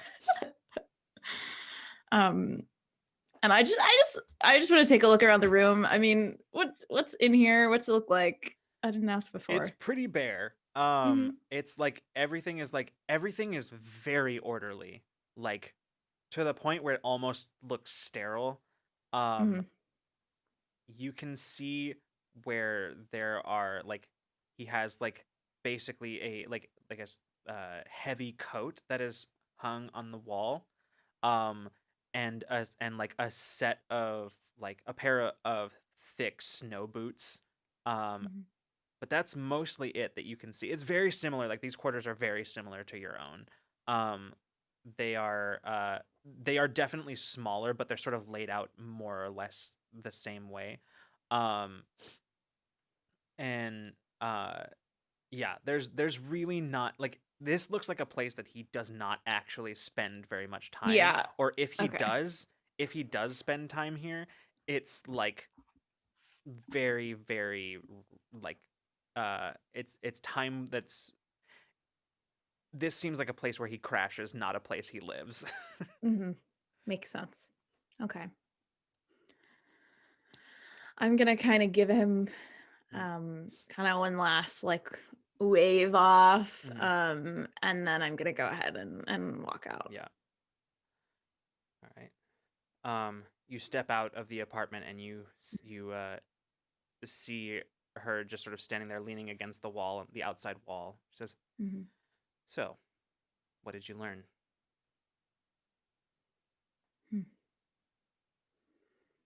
Even old dogs can learn new tricks, I guess. Cute. He could be... I guess he could be more helpful than I once thought. I agree. That's someone that you want on your side. Hmm. Not for his ideals. For his willingness to do what needs to be done. That's a man of pragmatism. Something that you'll need.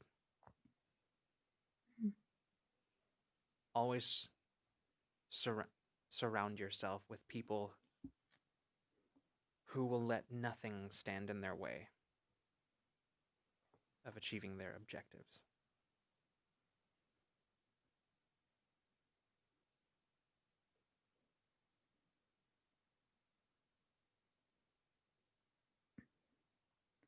Everyone here is committed. Everyone's committed. Sure. But sometimes there's no room to talk about methods. Sometimes you just need to get things done.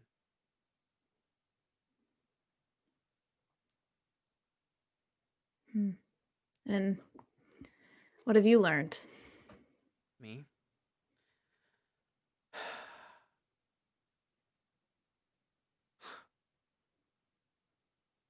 I've learned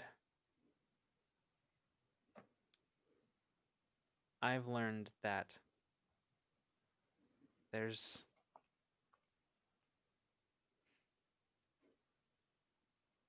no shortage of people here. She kind of gestures around to the base. Says, who are willing to do whatever you ask of them. Even him.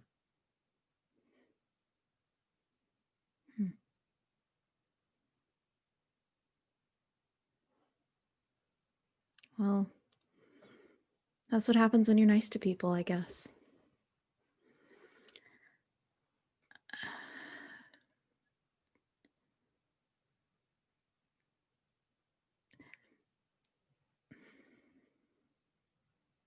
And it's definitely like a deflection, and Peach doesn't really know how to engage with that kind of question. And kind of eyeing the other Peach. But what did you learn? What you said you want me to learn from your mistakes, but you sound like you're doing the exact same thing you did in your own time. Or you're advising me to. I made mistakes. But that doesn't mean that there aren't still things you can learn from me.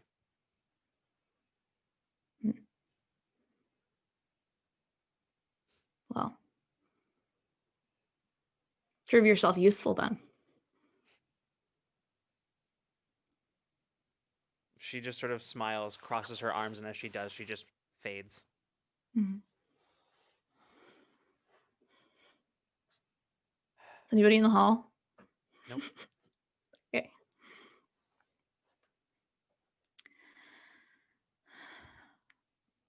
Kind of taking a glance back at the general's door and just kind of like taking a sigh and like just kind of not wanting to think about the implications of that interaction. But like kind of considering it and filing it away. Peach is just gonna head.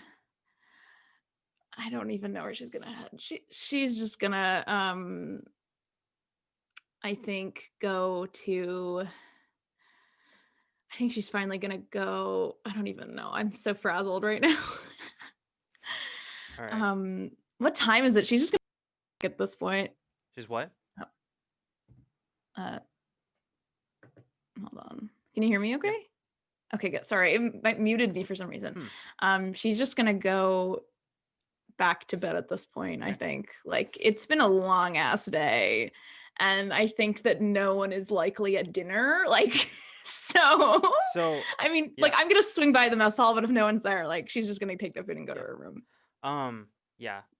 As you go back, you kind of find yourself lost in your thoughts, just sort of turning over the conversation with the general and the conversation with the alternate universe version of yourself, and you eventually find yourself in front of a door, but it's not the door to your quarters.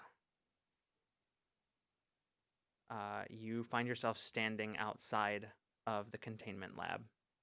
Kind of without thinking, she just walks in, like not consciously, but like she's just at the door, like she's expecting to go into her like apartment, and she just kind of walks in without thinking. You step inside, walking towards where the spherical artifact is located, suspended within its containment chamber. Looking at it, and this is something that you've noticed a few times before, but now it's particularly obvious to you that it is significantly larger than it was the last time you were here. It's larger. Like how much larger? Probably like twice again its size. Okay. But this is a thing that you've noticed before, that it seems to change at random. Sometimes it's smaller, sometimes it's larger. Okay. So it's not like getting really No. huge. It's like fluctuating. Yeah, Okay. almost as if its size is based entirely on your perception of it. But as you step in front of it, there is not the usual lag time of your you step in front of it and you're just immediately in this sort of chamber, the white chamber with rooms with doors leading off in every direction. But the difference is this time you're not alone there. Mm-hmm. For the first time in a couple of months, it's been a few months since the last time that you saw him, but there is an older man sitting with sort of his kind of curly hair that was probably once dark gone gray, sitting on a bench just in the middle of this room. He looks up, he says, it's been a while, Peach. We should talk.